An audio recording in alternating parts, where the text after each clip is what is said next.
Good morning and welcome into the pregame show here on the Reading Fightin Phillies radio network.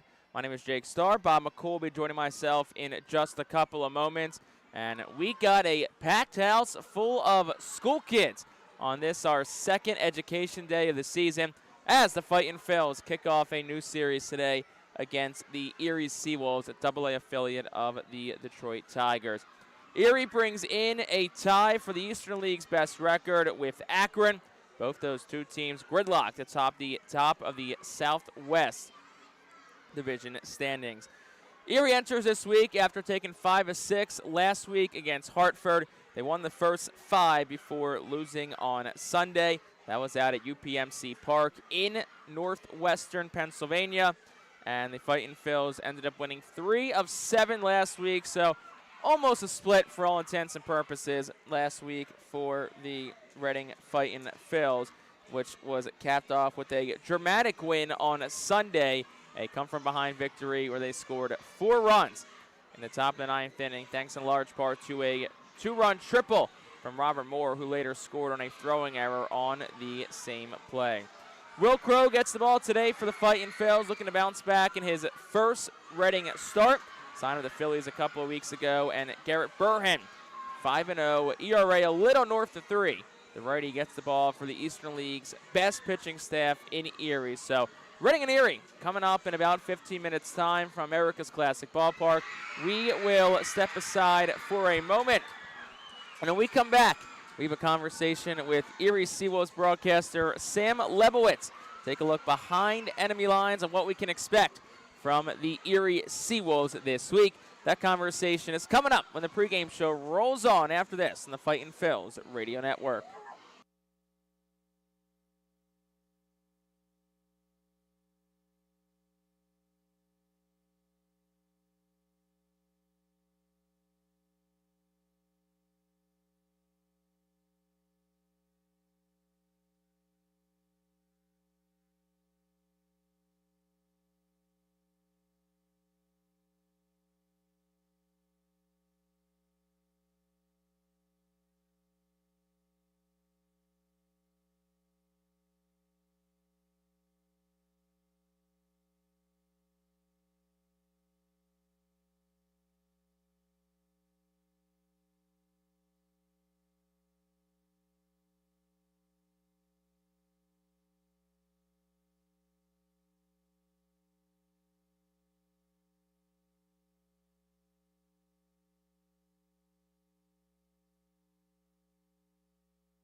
Back here on the pregame show on the Fightin Phillies radio network, Jake Starr and Bob McCool. Appreciate you spending your Tuesday morning with us. Less than 5 minutes away from first pitch in game number 1 between Reading and Erie. Bob, welcome you in. Hope you're bright eye and bushy tail on this Tuesday morning. I mean, you are a morning person, so no worries about that. But Erie comes in. It's going to be a challenge this week for the Fightin Phillies. They took 2 of 6 against the defending Eastern League champion Erie SeaWolves last year.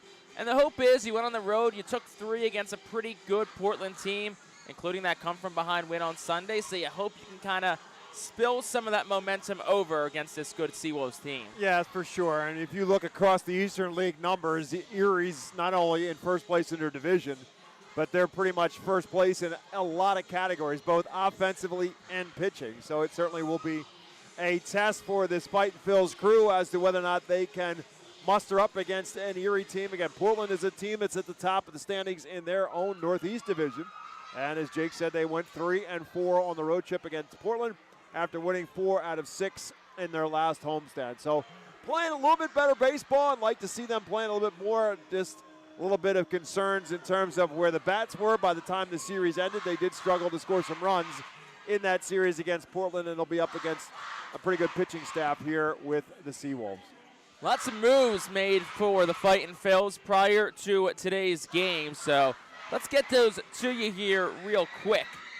Biggest one, I think, is Alex Pinellas, who we saw with Portland the last couple of years, spent 23 and 24 with the Sea Dogs. Start of the year of AAA Worcester, was released 3 days ago, quickly into a deal with the Phillies. So Alex Pinellas, he's in the lineup today. He'll play third base.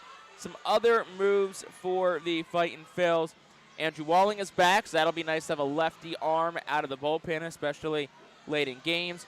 Cole Roberts also rejoins the Fightin Phillies. Probably be more of like a reserve middle infielder, second base. He's not in the lineup in today's game. Jack Dallas heads to the development list. Trent Farquhar heads to Jersey Shore. And Gabe Moser got promoted to AAA Lehigh Valley. He will start today for the Iron Pigs in Norfolk. So, as usual on Tuesday, Bob, lots of shuffling, but hey, still the core group's still here, and they'll try to find a way to get a good win on this Tuesday morning. Yeah, we'll see if Alex Pinellas can give him a little bit of another veteran bat in the lineup. He's 25. He's been around the Eastern League now. He was in Worcester at the beginning of the year in AAA, and now back here at AA after spending the last couple seasons at Portland. So another veteran bat in the lineup, and maybe to anchor down that third base spot. Fightin Phillies playing today is the Reading Hot Dogs on this School Kid Education Day have taken the field. We'll step aside for a moment for the national anthem. Bob McCool's got lineups and first pitch after this on the Fightin Phillies radio network.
Good morning, everyone, and welcome to FirstEnergy Stadium as the Reading Fightin Phillies welcome the Erie SeaWolves to town for the start of a 6-game series here at FirstEnergy Stadium. Erie comes in first place in the Southwest Division of the Eastern League at 30 and 14, and the Reading Fightin Phillies at 16 and 27.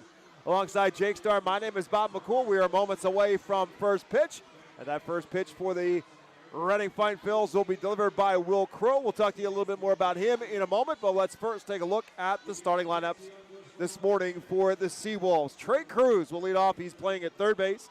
Max Anderson bats second. He is at second base. Trey Theron Lorenzo is the catcher and bats third. Jake Holton is the cleanup hitter playing at first base. Carlos Mendoza, the left fielder, bats fifth. Justice Bigby is in right field and batting sixth. Roberto Campos is in center field batting seventh. Eduardo Valencia is the SeaWolves designated hitter. He bats eighth. And Jim Jarvis bats ninth and is the shortstop. And as I said, that lineup facing a veteran right-hander for the Reading Fightin' Phils, Will Crow. Will Crow making his second appearance with Reading, his first start. First appearance, one you want to flush away and put in the rearview mirror as quickly as possible. He went just an inning, 4 runs, 2 earned, 4 walks, a strikeout, and a balk in an inning against Portland. But Crow spent last year with the Kia Tigers in the Korean baseball organization. Good season, 8 starts, 5-1 record, 3.57 ERA. Walked 12, struck out 43 over 40 1/3 innings pitched. Our game time temperature is a cool 68 degrees under partly cloudy skies. And that is presented to you by All Temp Enterprises for the very rare occasion in 2025. The wind is not gusting. 3 to 6 miles an hour is the wind. The flag at the top of the Redners Event Center in straightaway center field is still at the moment. And Will Crow delivers the first pitch at 11:03 this morning. And that first pitch to Trey Cruz is low for a ball. Cruz, the switch hitter, batting left against Crow, and takes this one for a called strike. It's 1-1.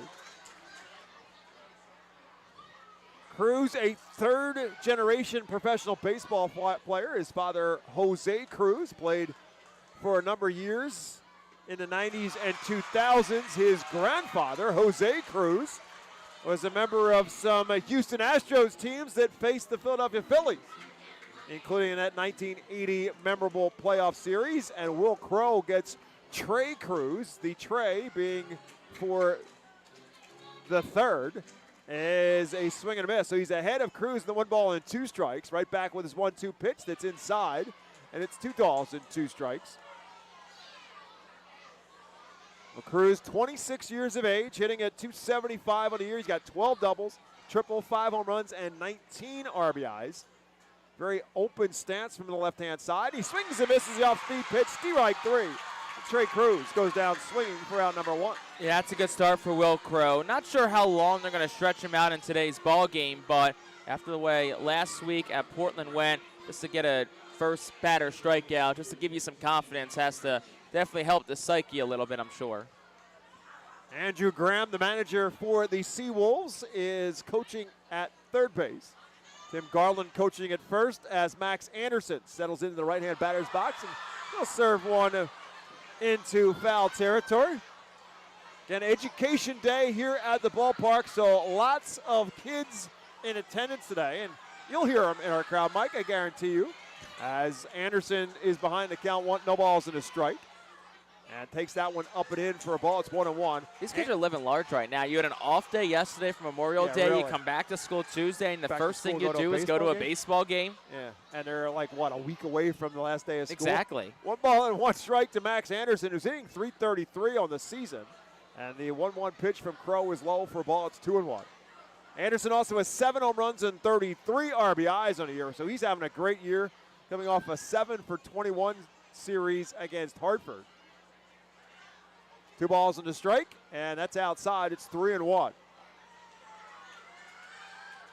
Anderson, the number 21 prospect in the Detroit Tigers organization.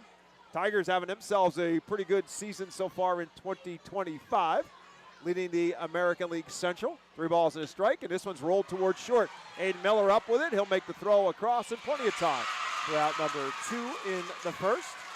Yeah, 2 quick outs from Will Crow. That's what you like to see. That was a ball hit hard, but right at Aiden Miller, and the shortstop. Good to see him kind of get his feet wet early, make a play. And he had a couple of errors initially on Sunday. One was changed to a hit, but good to see the shortstop make a play early in this ball game. That will bring Theron Lorenzo to the plate, left-hand hitting catcher, who's hitting at just 194 on the season, and the first pitch to him is outside for a ball. The rest of the defense behind Crow. Hendry Mendez is in left, Cade Fergus is in center. Leandro Pineda is in right, Keaton Anthony's at first, Robert Moore at second. We already told you Aiden Miller's at short, and Alex Benelis is at third. Paul McIntosh is behind the plate. The 1-0 pitch to Lorenzo's in the dirt, and it's 2-0. Lorenzo with 4 home runs and 13 RBIs. He is a highly regarded prospect in the Tigers organization. Right now, the number 5 prospect. Acquired from the Dodgers at the trade deadline last year with shortstop Trey Sweeney in a trade for right-handed pitcher Jack Flaherty. And there's a swing and a miss. It's quickly 2 balls and 1 strike now to left-hand hitting Theron Lorenzo. Just 21 years of age, won't turn 22 to the middle of July. And the 2-1 pitch from Will Crow.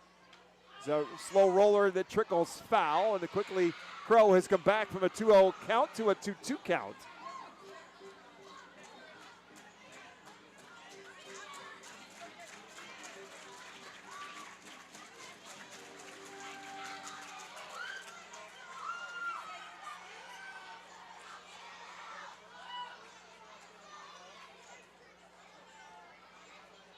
Crow looks into McIntosh.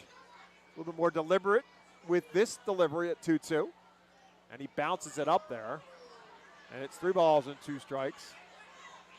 Lorenzo last year playing for the Dodgers at High A Great Lakes hit .220 with 7 home runs. But the year before, at Rancho Cucamonga hit 24 home runs.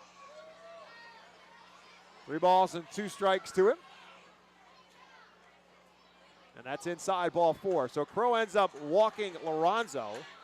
2-out walk here in the first. Yeah, I know walks were an issue for Crow last week. 4 total in the loss against Portland on Thursday. But hope is that just kind of a little blip. Shake it, try to get Holton here and get out of this inning. Holton at .258 on the season. 9 home runs and 23 RBIs on the year. As Lorenzo takes his lead off at first, not a very big lead. Crow comes to the plate and misses outside for a ball. Lorenzo went 4 for 12 in the series against Hartford. Again, in Erie. SeaWolves take 5 out of 6 in that series. Holton a double and 2 home runs in his 4 hits in the series. He drives this one straight up in the air, shallow right field. Pineda broke back, now will come in. He'll squeeze it for the third and final out here in the first. So for the SeaWolves in inning number 1, no runs, no hits, no errors, and 1 man left on base. When we come back to FirstEnergy Stadium, and the Fightin' Phillies bat for the first time.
Here is the starting lineup today for the Reading Fightin' Phils. Robert Moore leads off and is at second base. Aiden Miller bats second, is at shortstop. Seth Beer is a designated hitter batting third. Keaton Anthony having a great 2025 season, bats cleanup and is at first base. Henry Mendez also having a very solid season for the Fightin' Phils, is in left field batting fifth. Leandro Pineda bats sixth. He's in right field. Paul McIntosh is behind the plate and batting seventh. Alex Peneas makes his Reading Fightin' Phils debut today, batting eighth and playing at the third base, and Cade Fergus bats ninth and is in center field. That lineup facing a right-hander for the Erie SeaWolves, Garrett Burhan. Ninth appearance, eighth start, 5-0, 3.13 ERA for Burhan. Facing a switch-hitting Robert Moore, batting left-handed, takes the first pitch up and away for ball one. 37 1/3 innings pitched, 35 hits, 9 walks, 38 strikeouts, Opponents are hitting .248 against Burhen so far this year. It's been a solid year for the righty. 1-0 pitch coming now to Robert Moore, and Moore takes that one up and away, ball 2. Yeah, we were talking about this before the game with Trent Farquhar going down the Jersey Shore and bringing in Alex Pinellas. You got to think that means Moore is going to, for more intents and purposes, be your nearly everyday second baseman. 2-0 pitch to him is up and away, ball 3. And he's been your leadoff man for about the last month. It was Farquhar, now it's Moore. So and they're going to give Robert Moore a chance to play every day, hopefully settle into a position. So we'll see kind of how that helps him. Sits on a 3-0 pitch here, and sit he does, and takes that one for a called strike. Tonight's Fightin' Phil's starting lineup presented to you by Golden Oaks Landscaping. So Moore now in a 3-1 strike count. Went 6 for 30 on the road trip to Portland. Again, it was a 7-game trip to Portland. 3 balls and a strike to Moore, and he rips this one into right field for a base hit. So Robert Moore is a leadoff base runner for the Fightin' Phils. On a ground ball outside the extended reach of second baseman Max Anderson. The rest of the defense for the SeaWolves. Carlos Mendoza is in left. Roberto Campos is in center. Justice Bigby's in right. Jake Holton is at first. Mac Anderson, as we said, is at second. Jim Jarvis at short. Trey Cruz is at third. And Tyron Lorenzo behind the plate as Moore takes his lead off of first, and Aiden Miller now will bat. Miller went 4 for 18 on the road trip. And the first pitch to him is on the outside corner for a called strike. Miller hitting at .231 on the season with 4 home runs and 10 RBIs. And also riding a 10-game hitting streak as he stands in.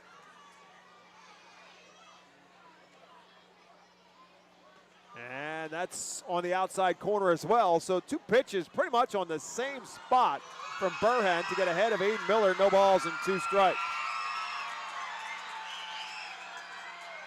Moore with a good lead off of first, not a huge lead, as he digs his feet into the dirt off of first base. And a no balls and 2 strike count to Aiden Miller. Pickoff attempt, and diving back in without a problem is Moore.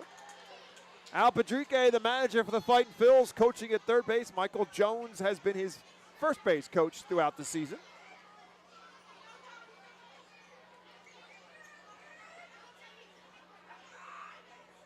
Pitch to the plate. Rolled down the third baseline, foul. As Miller stays alive at 0-2. Miller with 8 total extra base hits on the year, 4 doubles to go along with his 4 home runs. A little bit of a delay as the shortstop Jim Jarvis had to run down and pick that foul ball up and toss it into the crowd. He's back at short, and Burhen's back on the rubber. 0-2 pitches way up high, ball 1. Yeah, early, but they're working some good counts on Burhen so far. Moore, great first at-bat, results in a hit. Miller down 0-2, but fouled one off, took a pitch there. So it's already pitch number 5 to him. 1-2 pitch is over for a called strike 3. A long delayed call by our home plate umpire, but he does ring up Aiden Miller. And Miller started walking back towards home plate, or towards the dugout. I think he pretty much knew that was strike 3. I think Miller started walking back, then was like slowing down and looking at the umpire to see if he was going to ring him up, and then eventually Tim Barreras did. So Seth Beer now will bat with Moore still at first base and 1 out. Beer goes 3 for 19 on the road trip. That is a pickoff attempt that Moore dives back in. Beer hit his first home run and only home run of the season in the series finale the last time the Phils were at home. 1 home run and 3 RBIs, 176 since signing with the Phils. And the first pitch to him is over for a called strike. As Jake said, Tim Barreras calling the balls and strikes today. Chase Eubanks is at first base. Alex Shears is our third base umpire in our 3-man Eastern League umpiring crew. No balls and a strike to the left-hand hitting Seth Beer. Drives this one into right side. Anderson backhanded. Second baseman is short for 1. The relay is in time. And even though a couple of juggles on both ends from Anderson to Jarvis to Holton, it does turn the double play. It goes 4-6-3 And that will do it for the Phils in the first. No runs, 1 hit, no errors, and ultimately nobody left on base. We're through 1. It's Erie, nothing. Reading, nothing.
Welcome back to America's Classic Ballpark, where the Reading Fightin Phils and the Erie SeaWolves are in a scoreless tie as we head to the top half of the second inning alongside Jake Starr. My name is Bob McCool. Will Crow back out on the mound for the Fightin Phils as we start this second inning. He will face 5, 6, and 7 due up for the SeaWolves. Carlos Mendoza, Justice Bigby, and Roberto Campos. Both teams having a base runner in the first inning. The SeaWolves by way of walk with Lorenzo, and the Phils with the base hit. So Mendoza, who is hitting at .379 on the season, 5 doubles, a home run, and 12 RBIs, will step into the batter's box. Left-hand hitter facing the right-handed pitching of Will Crow, and his first pitch is a bit outside for a ball. To kind of hold off, as we said, Tim Barrera's the home plate umpire, has a very delayed strike call, so you got to make sure before that right arm goes up that it is indeed a strike or not. That one's way down low, ball 2. Mendoza was 9 for 19 in the 6-game homestand against Hartford, including a double and 5 RBIs. And he takes that one up high, and Crow falls behind, 3 balls and no strikes. Mendoza last year played for the SeaWolves, hit .269 with 5 home runs and 46 RBIs. But again, hitting at .379 so far on this season. That one is there for a called strike at 3-0, taken all the way. And it's 3-1. Mendoza, 25 years of age. Went unsigned coming out of college. Picked up by the Tigers in 2019. Having a tremendous 2025 season.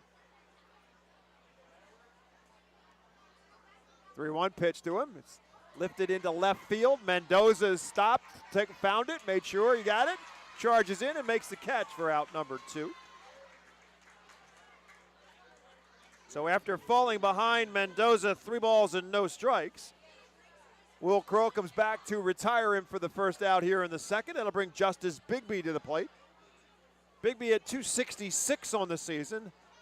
9 extra base hits, 6 of them doubles, 3 of them home runs, and 25 RBIs. And the first pitch to the right-handed hitter is outside for a ball. Bigby, the number 25 prospect in the Tigers organization. 26 years of age, drafted by the Tigers in 2021 out of Western Carolina in the 19th round.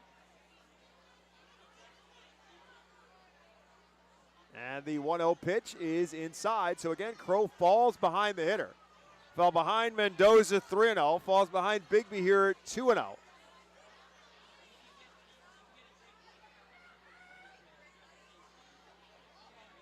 Two-0 pitch.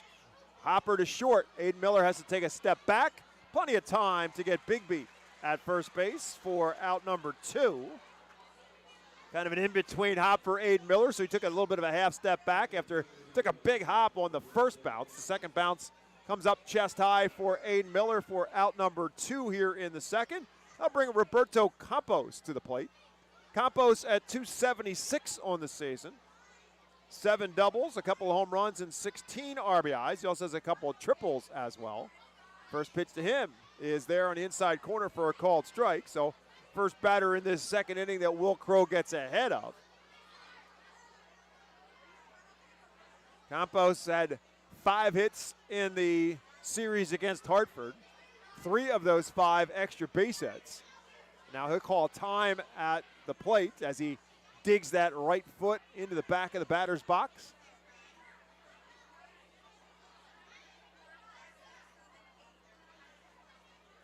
And try to check his swing and fouls it, serves it over towards the Savage 61 dugout suite. That is full. First base grandstand is full. Left field grandstand is full. Side of the deck's got a few on it. Even the pool deck has a nice crowd on it as well, although the pool is empty. Good crowd on hand for this start of the series. 0-2 pitch. Outside ball 1, it's 1-2. International Fireworks is the official sponsor of the Our Phil's Fireworks Show during the 2025 season. Head to their store at 242 Sycamore Road in Douglasville or visit fireworksrus.com. 1-2 pitch is over for a called strike 3, and that will do it for the SeaWolves in the second as they go 1-2-3. Second strikeout of the ball game for Will Crow for Erie in the second. No runs, no hits, no errors, and nobody left. We'll head to the bottom of the second. It remains scoreless in Baseball Town.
Bottom half of the second inning is brought to you by Cornwall Manor, an active senior living not-for-profit community in scenic Cornwall, Pennsylvania, outside of Lebanon. No score as the Fightin' Phils come to the plate here in the bottom of the second inning. Phils playing as the Reading Hot Dogs on this day game. And the crazy hot dog vendor thrilling the kids as he tosses hot dogs in their direction between innings. Keaton Anthony will lead it off for the Fightin' Phils here in the second, to be followed by Henry Mendez and Leandro Pineda against 25-year-old right-hander Garrett Burhan. Burhan, a Ohio State Buckeye, selected by the Tigers in 2021 out of Ohio State. He's originally an Indiana native out of Indianapolis. And his first pitch to Keaton Anthony is on the inside corner for a called strike. Anthony having a great season. He's up to .321 now on the season after a 7-for-21 road trip. 16 doubles, a triple, 2 home runs, and 20 RBIs. 0-1 pitch to him is driven into left center field. Back goes Mendoza, back to the track, is over his head and off the wall. Keaton Anthony rolling towards second base, and he'll slide in with a double. 17th of the season for Mr. Doubles. Keaton Anthony, a leadoff base runner here in the second with the Phils' second hit of the ball game. He has just done it time and time in this season. Finds the left center field and finds the right center field gap as Mendoza kind of got a little rubber-legged going after that fly ball. And it was over his head and off the base of the fence for the double. And that'll bring up Henry Mendez, who also had a great road trip. He went 7-for-22, but had 5 RBIs on that road trip. And the first pitch to him is an off-speed pitch. The changeup he's way out in front of, and it's 0-1. With those 5 RBIs, Henry Mendez now takes over the team lead in RBIs with 21. Showing a little bit more power as well over the course of the last couple of weeks with now 4 home runs. And a couple of home runs in the last homestand against New Hampshire. And he lifts this one into shallow left field. Cruz charging. Going back is the shortstop Jarvis, and he'll make the catch. Nice play by Jim Jarvis. I don't know that if Mendoza gets there, but Jarvis does on the play in shallow left field for out number 1, taking a Texas leaguer away from Mendoza. For the first out here in the second, that'll bring up Leandro Pineda. Pineda certainly having a much improved last couple of weeks. Started to come around in the series against New Hampshire. Continued it on the road trip when he went 6 for 15. Average up to 211 now. And although that may not sound like all that much, he was down well below 100 not that long ago. The first pitch to him is over for a called strike 1. So Pineda at 211, home run and 7 RBIs. Anthony taking his lead off of second, and the 0-1 pitch is outside. It's ball 1 and 1-1. Pineda does have 8 doubles on the season. Anthony, who doubled off, is now off of second. Jarvis kind of sneaking in behind him at short, and this one's driven into the gap in left center field, and nobody's going to get that one. It's going to be a one hopping off the fence. Anthony will cruise in as Pineda will cruise into second base with a stand-up double, and the Reading Fightin' Phils are on the scoreboard first. It's 1-0. Double number 9 on the season for Pineda, RBI number 8. And that'll bring Paul McIntosh to the plate.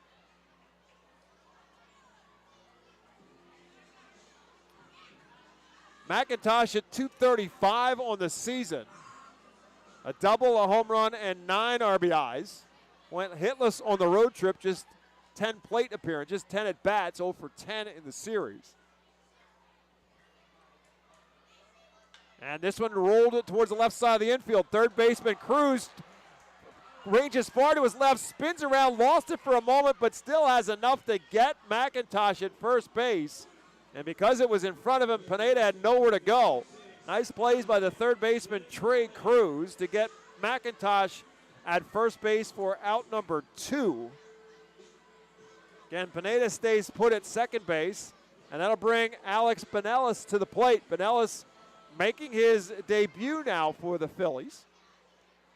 Had been with the Red Sox organization, was released by Boston a couple of days ago. Signed by the Phillies and makes his debut here in Baseball Town in Phillies uniform. He did play here a couple times as a member of the Portland Sea Dogs. First pitch to the left-hand hitter is up high for a ball.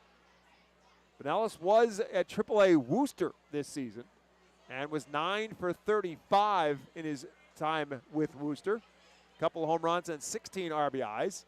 Check swing here, it's low for a ball. They do appeal, and they say he did not go around. So it's 2 balls and no strikes to Alex Pinellas, batting 8th in the Phils lineup today.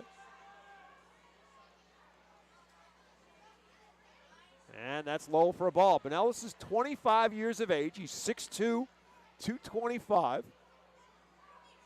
Can play third, can play first. But obviously we'll look to see a lot of third base for the Phils since being added to the mix. 3 balls and no strikes to him. And that's outside ball 4. So Pinellas doesn't bother to take the bat off his shoulders in his debut for the Fightin' Phils. First walk surrendered by Burhead. 2 on and 2 outs now for Cade Fergus, who had a road trip to Portland he'd like to forget about. 1 for 13 on the road trip and 12 strikeouts.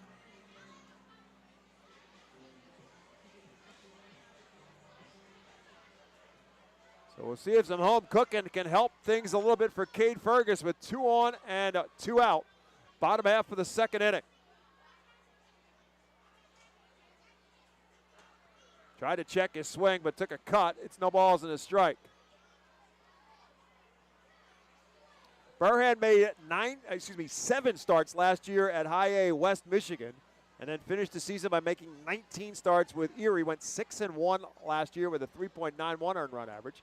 So 1 pitch is way outside to Fergus. It's 1-1. In 94 innings last year with Erie, he had 91 strikeouts and 38 walks. His strikeout to walk ratio way better than that so far in 2025. As he comes with his 1-1 pitch to Cade Fergus, who rips this one foul on the third base line. It's 1-2. With his 1 strikeout and 1 walk so far, Burhan with 39 strikeouts and just 10 walks so far in 2025. Leandro Pineda at second, he doubled. Alex Pinellas is at first, he walked. A run across, 2 outs. 1 ball and 2 strikes to Cade Fergus. That's outside, it's 2-1. It's 2-2. Robert Moore, the leadoff man in the Phil's lineup in the on-deck circle if Fergus can reach.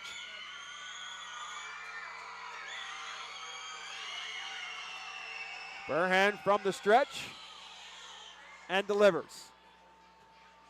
Over for a called strike 3, and that'll do it for the Phils here in the second. They do get a run.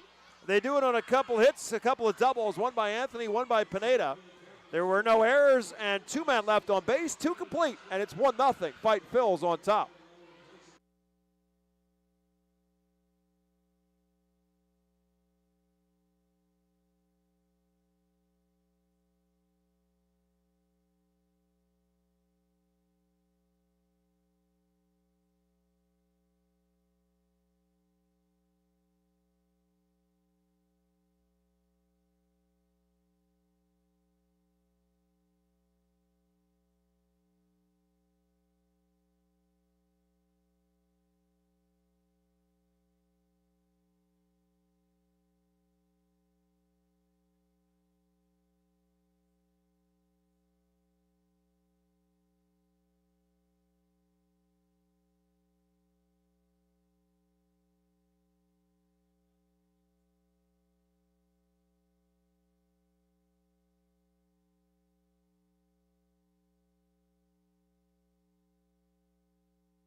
We want to thank our good friends at Pepsi for presenting the 2025 season here at Baseball Town. Go Fightin' Phils and drink more Pepsi. Speaking of which, alongside Jake Starr, my name is Bob McCool.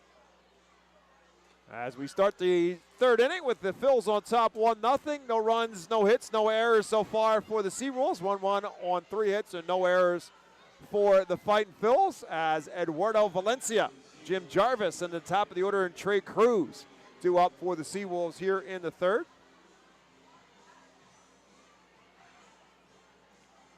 Again, Erie sits atop the Southwest Division standings in the Eastern League at 30-14 as this ball game began. And the first pitch to Eduardo Valencia is fouled straight back. Valencia hitting at .290 on the season, 6 home runs and 21 RBIs. And that despite a 3-for-14 homestand against Hartford. Erie won the first 5 games of that homestand, then lost the last game on Sunday. And there's a slow roller towards third, but Ellis, it's a fair ball, an off-balance throw, pulls Anthony off the bag, and he turns, and I'm not sure if he tugged him or tugged the bag, but he's out at first base. Good play by Keaton Anthony. Yeah, first of all, good job by Ben Ellis to get the throw off and just put it in the neighborhood of Anthony. And a Gold Glove play by the defending Gold Glove first baseman. Yeah, you look at the MLB TV replay, he basically went behind the back blind tag and was able to get a part of the body of Valencia. So nice play by Keaton Anthony. So that's 1 down. It'll bring up the 9-hole hitter, Jim Jarvis. Jarvis bats left-handed. Shortstop hitting at .236 on the year. The first pitch from Crow is lifted into left field. Mendez going back to the track, back to the wall, and he'll make the catch with his shoulder up against the fence for out number 2. Nice job by Mendez tracking that down. And you look at that flag in straightaway center, Bob, dead still. Yep. I think any other day that might have gotten some assistance, but today it stays in the yard, and Hendry Mendez tracks it down nicely. Not too many days that flag has not been blowing strong in some direction or another so far. But it's 2 out now in the top of the order, and Trey Cruz, who struck out his first time up. 1 of 2 strikeouts so far for Crow. First pitch here is a bit low for a ball. So his Reading Fightin' Phil's debut, one that Will Crow would like to have forgotten about, but the appearance for the first time here at America's Classic Ballpark been so far so good. As Cruz swings and misses at a fastball up high, it's 1-1. As I expected, Mitch Newborn is up and throwing in the bullpen, so I don't think that's a surprise that he would be the second pitcher today. If Crow gives you 3, I think that was probably the hope. Maybe 3 innings, 50 pitches was the number they gave him. Crow last year pitching in Korea made just 8 starts before an elbow injury ended his season. He was 5-1 in those 8 starts. What was available, signed by the Phillies, comes here to Reading, made his first appearance out of the bullpen, makes his first start here, and he's a 1-2-strike count here against Trey Cruz. His 37th pitch is rolled on a hop towards Anthony, but it's in foul territory when Keaton Anthony makes the stop, so it stays 1-2 strikes to the leadoff man for the Erie SeaWolves, Trey Cruz.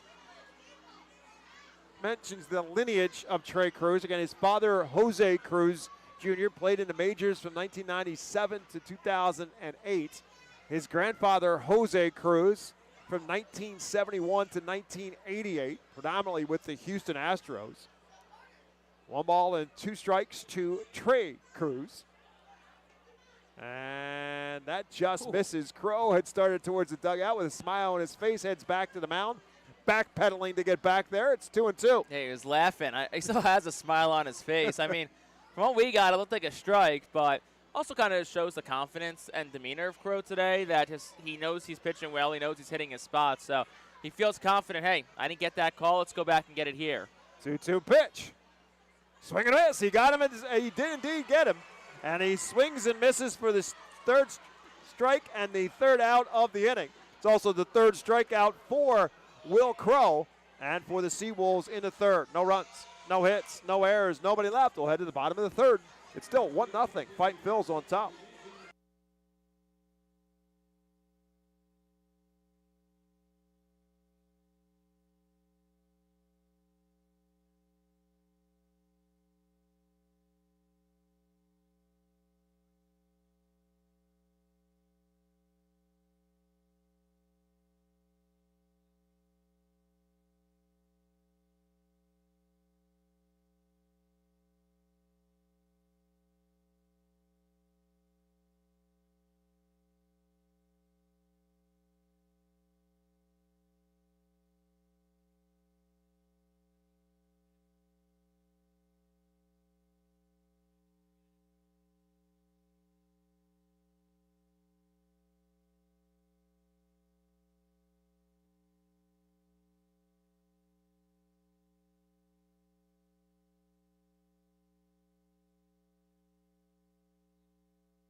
Bottom half of the third inning is brought to you by Swartz Culleton PC. You can expect reliable and experienced attorneys who are committed to getting you justice after a serious personal injury. Call Swartz Culleton today at 1-800-JUSTICE. 1-0. Fightin' Phil's on top, and they will send the top of the lineup up here in the third inning against Garrett Burhan.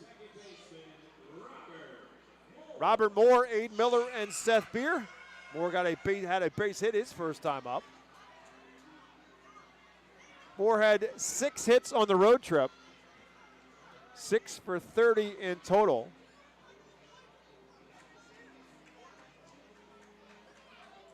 So with his base hit the first time up, his batting average back up at 234 as he stands in. Again, switch hitter batting left-handed against the right-handed pitching of Garrett Burhan.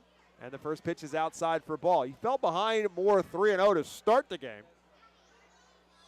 And then after getting strike one, Moore grinds the single into right field for a base hit between first and second. Now on the 1-0 pitch, Moore again takes it outside. It's 2-0. I had to check myself when you said for 6 for 30. I'm like, 30 seems like a lot of at-bats for a 6-game series, but Moore played in every game and was the leadoff hitter, so he's going to get the most at-bats. So and it was a 7-game series. Exactly. 2 balls and no strikes. And that's outside for a ball. It's 3-0. Average of about 3 point something at bats per game. I don't know math that well. 3-0 again to Robert Moore for the second straight at bat.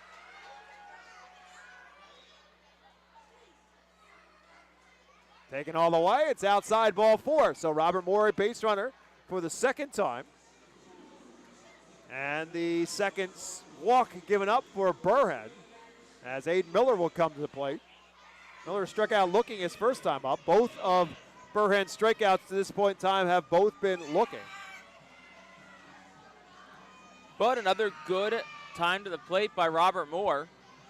He's worked good counts. He has a hit, he has a walk, so he's doing what a leadoff man should do. First pitch to Miller is up high for a ball. That's 5 straight now out of the zone from Burhead. Wonder if Miller's a hitter or if it's more of a case of, hey, we're going to wait till we see one because he's thrown 5 straight to start this inning. Moore with 3 stolen bases takes his lead off of first, and this was ripped into left field. Fair or foul? It's a foul ball. Aiden Miller crushed one down the third base line, but hooked it foul. Yeah, 397 feet, 107 off the bat, but just a hair out in front of it. That would have been a towering home run. By the way, the answer to your question is yes, he has a green light after 5 straight pitches out of the strike zone. 1-1 now to Miller. Swings and misses at this one. It's 1-2. Came back with the changeup, and Miller just a bit out in front.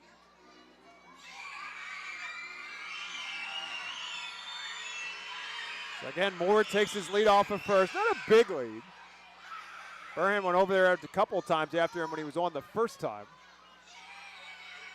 And does so again here. Moore dives back in. Yeah, that was a better move that time by Burhead. Pretty close. Moore just 3 for 4 on the base pass this year. Did steal 19 last season, so he is a threat to run. Just looking for that right opportunity. 1 ball and 2 strikes to Aiden Miller. Inside, it's 2-2. And you almost wonder if Moore is trying to pick his spots better this year because he was caught, I believe it was 11 times last year, most on Reading. So I wonder if he's just trying to see, what are better times to run here and not be as aggressive. It's 2 balls and 2 strikes now to Miller. This one lifted into shallow left field. Shortstop Jarvis is going to take the call and make the catch for out number 1. Also wonder if that's not part of the reason why Robert Moore hasn't stolen as much, just to give Aiden Miller a little bit more as the batter. Maybe not to take any of the focus away from Aiden Miller as to what the base runner is going to do. I think that's a good point, too. We'll see if that changes now that Miller is retired and 1 out and Seth Beer bats. Beer grounded to a double play to finish the first inning, his first time up. This one is lifted straight up in the infield. Who's going to see it? First baseman Jake Holton will take charge, and he'll make the catch for out number 2. Yeah, a couple of just mile-high pop flies in the infield by Miller and Beer. So that's 2 down quickly, and now Keaton Anthony will bat. Anthony doubled his last time up. Mr. Doubles with 17 now on the season. Came around to score the Phil's run when Leandro Pineda drove him in with another double as well. This is a big swing. Anthony looking for it all there. Comes up empty. It's no balls and a strike on the changeup.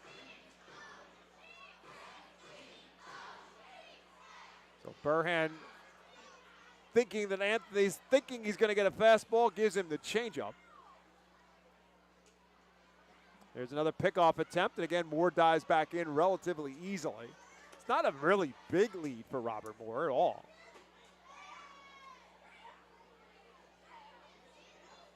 Michael Jones will whisper something in his ear, perhaps about the timing, whether or not he can take a bigger lead or not.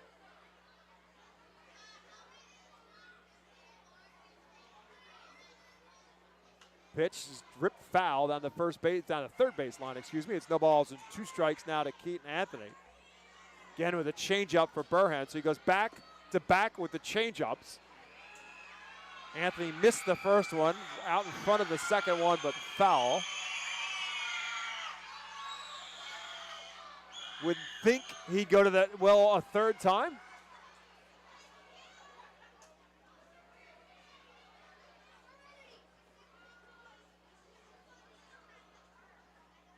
And it's way up high with a fastball. It's 1-2.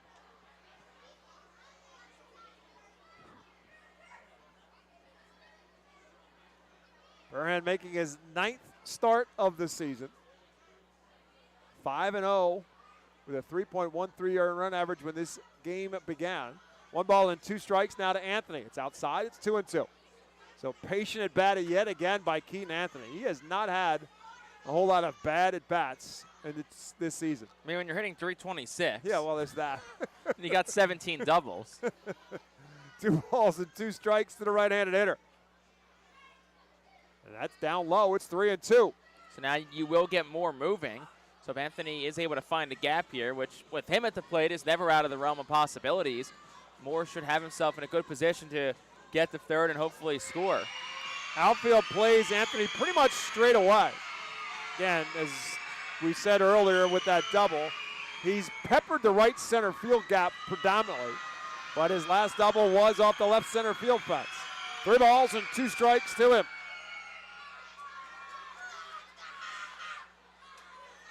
Fouls this one out of play as Moore will now have to come back to first base. Yeah, it was an off-speed pitch, but it was one to hit. I think Anthony probably knows that's one that he missed, but like I said, when you're as good as a hitter as him, if you make that mistake again, he's going to make you pay. Oh, he's getting closer and closer to timing up that changeup as Burhan again came with a changeup. So he's seen it 3 times in this bat alone. 3-2 pitch is outside, ball 4. So a 3rd walk by Burhan, the 2nd one in this inning. Puts 2 on now with 2 outs and Henry Mendez at the plate. Yeah, I mean, Burhan was not walking guys at a high clip, which I know you hit on earlier on in the broadcast this season, but right now he is. I mean, entering today he was walking about a little over 2 per 9, and he's at 3 and 2 2/3 so far. And 9 walks through his first 8 starts, or through his first 7 starts. And 3 today, it's Henry Mendez trying to make him pay for it. Takes the first pitch outside, ball 1. Mendez popped up into shallow left field. The shortstop, Jim Jarvis, made the play his first time up. Moore at second, he walked. Anthony at first, he also walked. 2 outs. Bottom half of the 3rd inning, Phil's lead at 1-0. Mendez up and in, it's 2-0. So now you ask the same question. Are you taking till you get a strike? But then if the hitter like Mendez at the plate, you want to trust him and say, hey, use your eye. If you like a pitch, give it a rip. Mendez, the Phil's RBI leader now with 21. In a position for another one here. 2-0 pitch. Way up high, it's 3-0. Mendez had a hot start to the week last week. He had 5 RBI between the 2 games on Wednesday at Portland. Kind of scuffled towards the back half. Still hit .318 for the week. But we'll see if he can get a big swing here early in this ball game. 3 balls and no strikes. Outside, ball 4. So Burhan has lost the strike zone here. He was ahead of Anthony, no balls and 2 strikes, walks him, and now misses on 4 straight to Mendez to load the bases. And this is going to result in a conversation between the catcher, Lorenzo, and the pitcher, Burhan.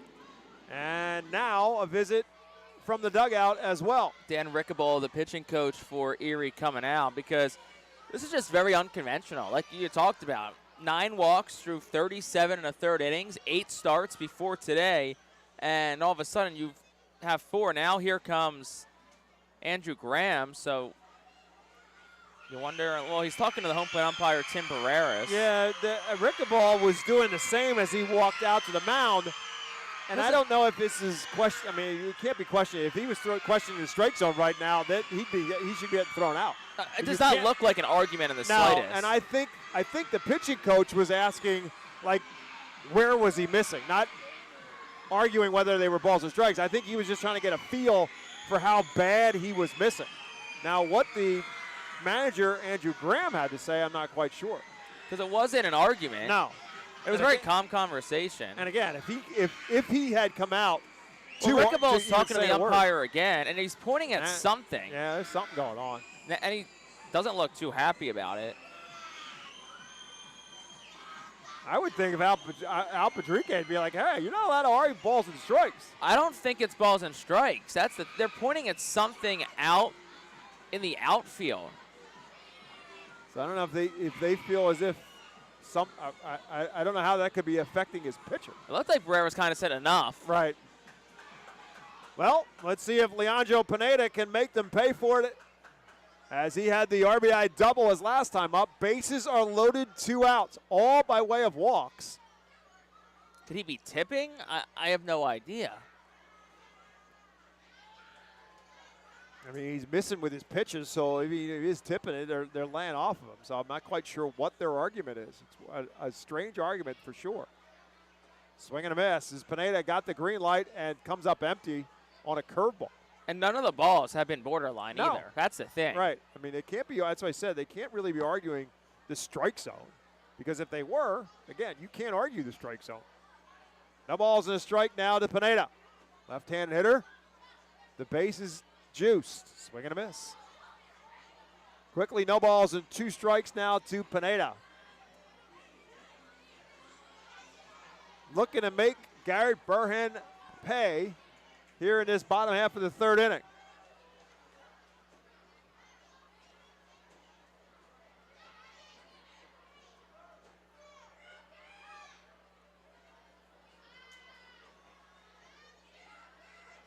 Burhan still pitching from the stretch with the bases loaded. 0-2 pitch. Over for a called strike 3, and that'll do it for the Phils here in the 3rd. No runs, no hits, no errors, and they leave the bases loaded after 3. Fightin' Phils 1, SeaWolves nothing.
We head to the top half of the 4th inning. As we said earlier, the bullpen has been called, and it's Mitch Newborn who will take over for the Fightin' Phils here in the 4th. And Jake Starr will also take over here, the play-by-play, in the top half of inning number 4. Thank you very much, Bob. So, yeah, like you said, Mitch Newborn is in. 12th appearance. He's 1-0, a 2.91 earned run average. Over 21 2/3 innings pitched, just 29 strikeouts to only 4 walks for Newborn, who's turning a very impressive 2025 campaign so far. 1-0 Reading on top. Still no hits for Erie today. And it'll be 2-3-4 due up for the SeaWolves. Max Anderson will dig in from the right side and get things started here in the frame. Reminder that every Tuesday, all active military and veterans get $3 off box seats thanks to Burke's Oral Surgery and Dental Implant Center. First pitch to Anderson is inside for a ball, 1-0. Righty spun himself out of the way of it. Full 180 at home plate.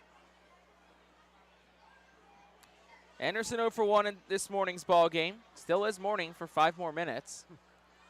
5 minutes shy of noon here, baseball town. Next pitch from Newborn is a ball. It's 2 balls, no strikes. Anderson enters today, though, on a 16-game hitting streak. Been a strong campaign for one of the Tigers' top prospects. Next pitch is swung on and make that 17 game. It's a line drive down the left field line and a roll all the way to the corner, 1 hop the wall. Mendez gets to it. Anderson gets the second as Mendez's throw goes towards third. And it's a leadoff double for Max Anderson, his 13th of the season. And that'll bring Tyron Liranzo to the plate. That's the first hit of this game now for the SeaWolves.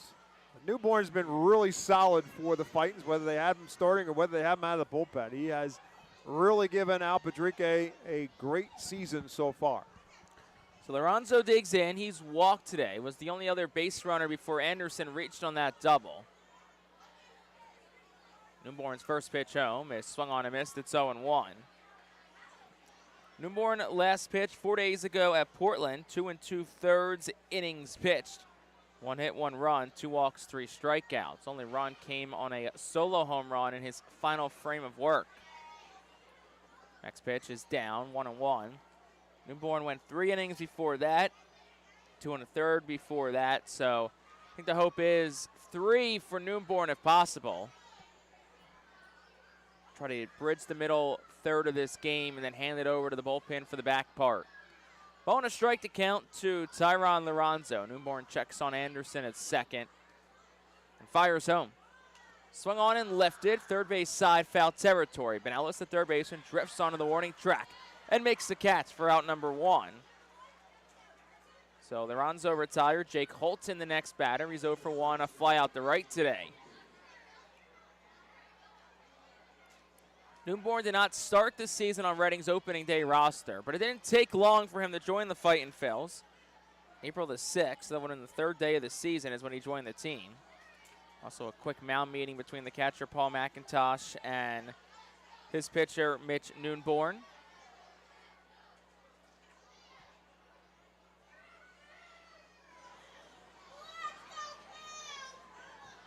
So Holton digs in. Erie wears their road black uniforms, red numbering, and stripes on the side, gray pants. Fightin' Phils, of course, I wouldn't say of course because it is a Tuesday, but they're in their school kid game best. First pitch is a strike. It's 0-1.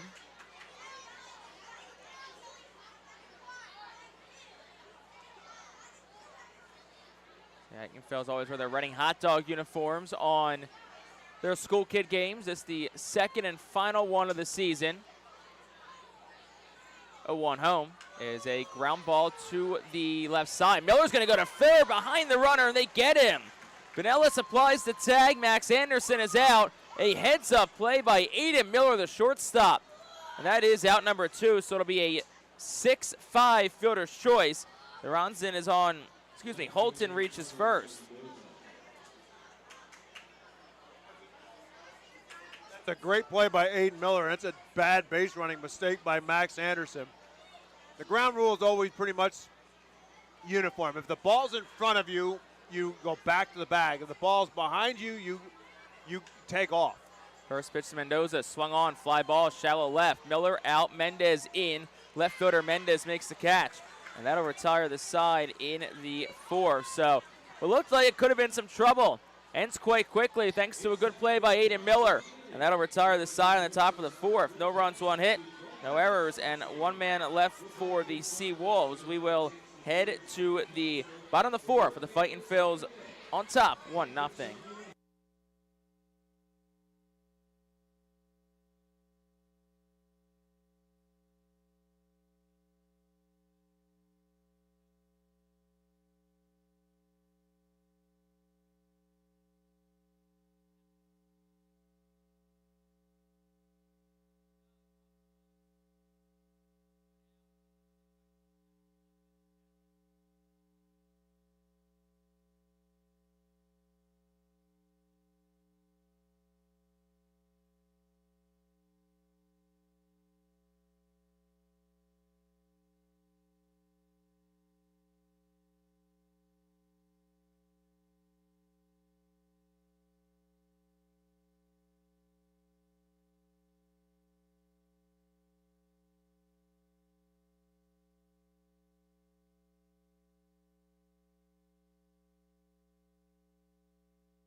Bottom half of the 4th inning, and Klein is proud to be the official transportation provider of the Reading Fightin' Phils.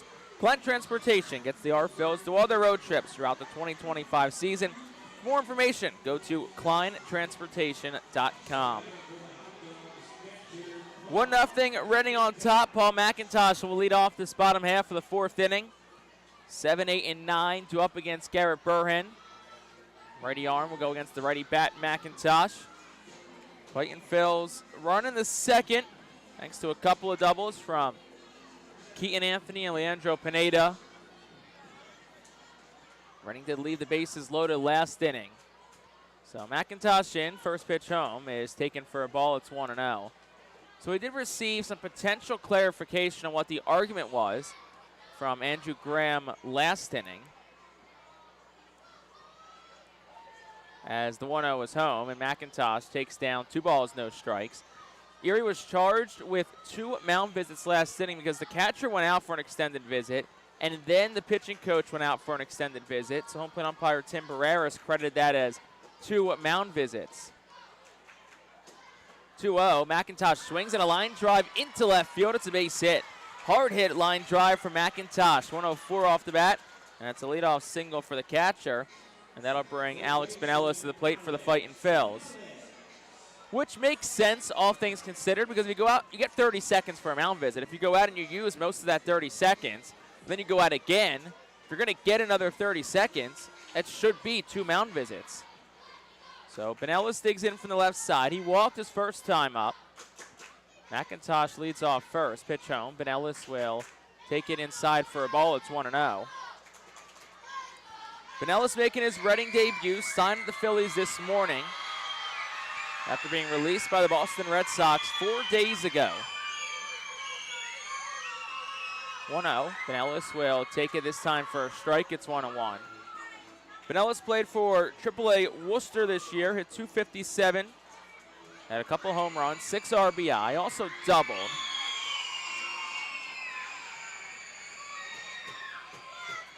(1-1) Pinellas is swung on and grounded foul off the facing of the dugout on the right side.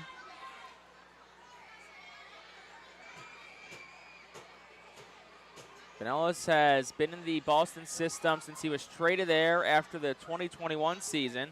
Started his pro career with the Brewers. 1-2 is up. No, it's there for a called strike 3 right at the belt. Very delayed call from the home plate umpire, Tim Barreras, but that is out number 1, strikeout number 4, and that'll bring Cade Fergus to the plate now for the Fightin' Phils.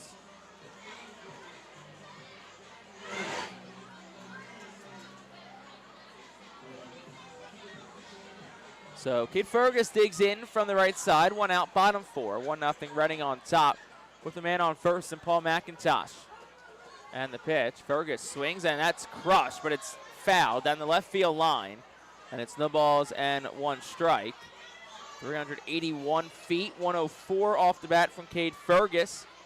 It's much like Aiden Miller, just way out in front of an off-speed pitch here from Burhan. Ready arm for Erie, 61 pitches so far in this 4th inning. He comes ready at the belt against Cade Fergus, the righty bat. And the pitch, Fergus will take it for a called strike. It's 0-2. What's weird about the home plate umpire is that he's very quick on strike 1 and strike 2. It's just the ring guy's up. There is a bit of a pause. It's a very delayed and very emphatic called strike 3. He must say strike 3 before he punches them out, because the batter knows before he makes the move. Robert Moore waits on deck. Fergus 0 for 1 with a strikeout in today's game. And the 0-2. Fergus, swing and a miss, goes down on strikes.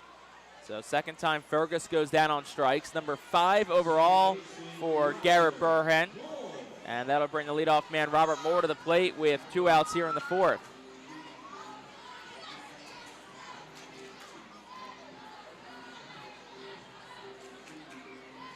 Moore 1 for 1 in today's game. He's reached both times up, a single and a walk.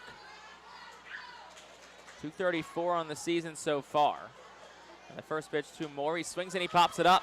Foul territory, third base side. Cruz drifts over onto the warning track, and he will make the catch to retire the side in the 4th. No runs on a hit. 1 man left for the Fightin' Phils. We've played 4 on this Tuesday morning. We will head to the 5th with the Fightin' Phils on top of Erie. It is 1-0.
Today's Fightin' Phil's Alumni Report is presented by Deer Country Farm and Lawn, and we'll focus on Alec Boehm. Boehm had 2 hits for the Phillies in Sunday's loss at the Athletics, because they don't go by a city anymore. They're not the Oakland A's, they're not the Vegas A's, they don't go by the Sacramento A's, just the A's.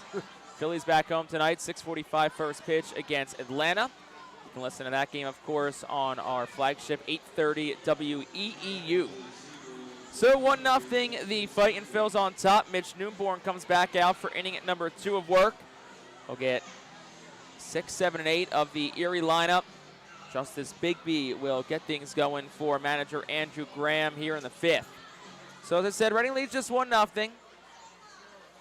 Bigby's 0 for 1 today, and the first pitch of the ball bounces low. It's 1-0. Couple of familiar names back with the Braves since the last time the Phillies played Atlanta. Spencer Strider gets the start tonight. Of course, he went down last year with the elbow injury, making his return, and gets the start tonight against Rangers Suarez. 1-0 is swung on a ground ball third. Benellis ranges to his left, fields it, sets himself, throws across in time.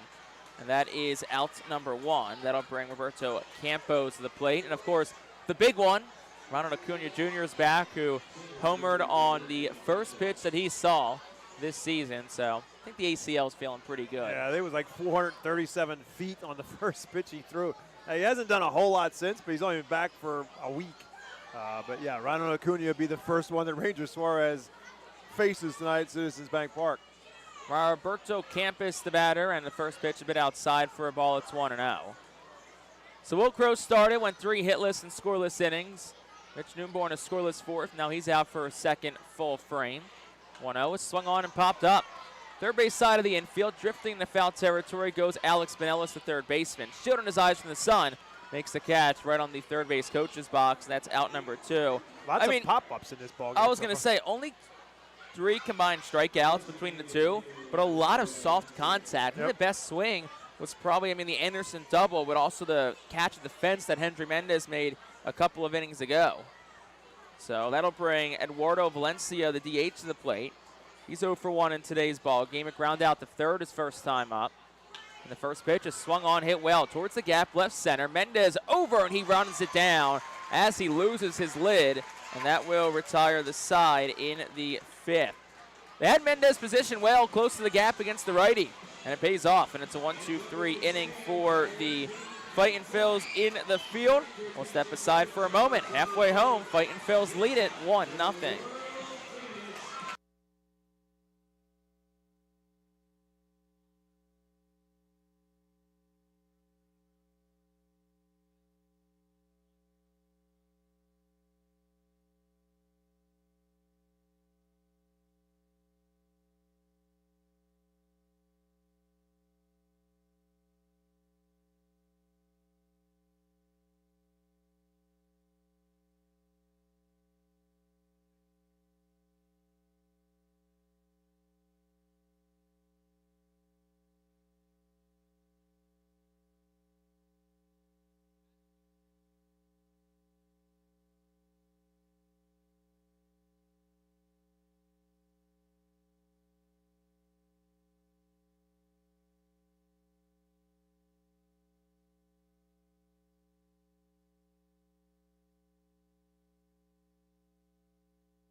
Bottom half of the 5th inning is presented by Cornwall Manor, a unique and charming community nestled on a 190-acre wooded campus with many walking trails, including the Lebanon County Rail Trail.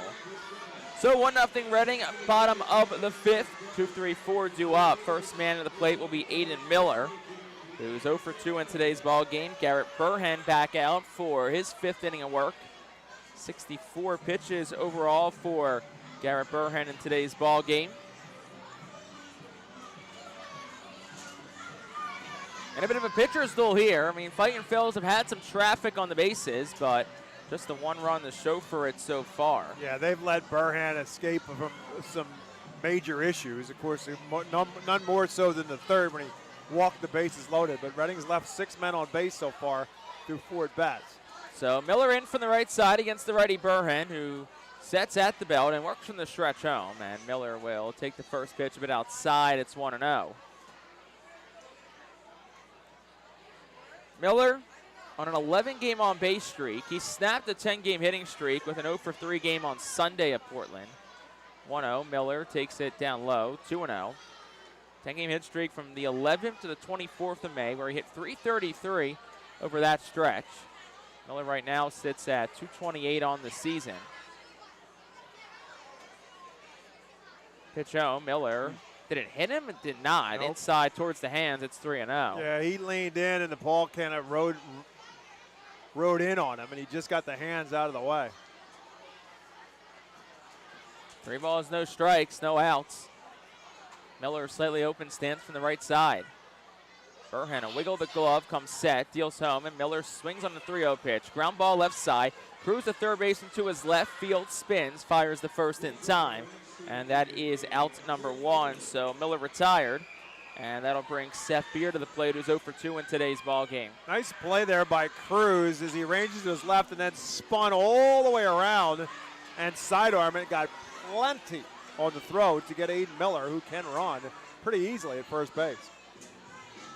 Yeah, I mean, he got a pitch up in the zone, so it was a pitch to hit, and you trust a guy like Miller on 3-0 to make that call. First pitch to Beer is outside for a ball. It's 1-0. Beer 0-for-2, grounded into a double play, and he's popped up the first. On the heels of an 0-for-5 game on Sunday at Portland. 1-0, a bit upstairs, 2 balls, no strikes.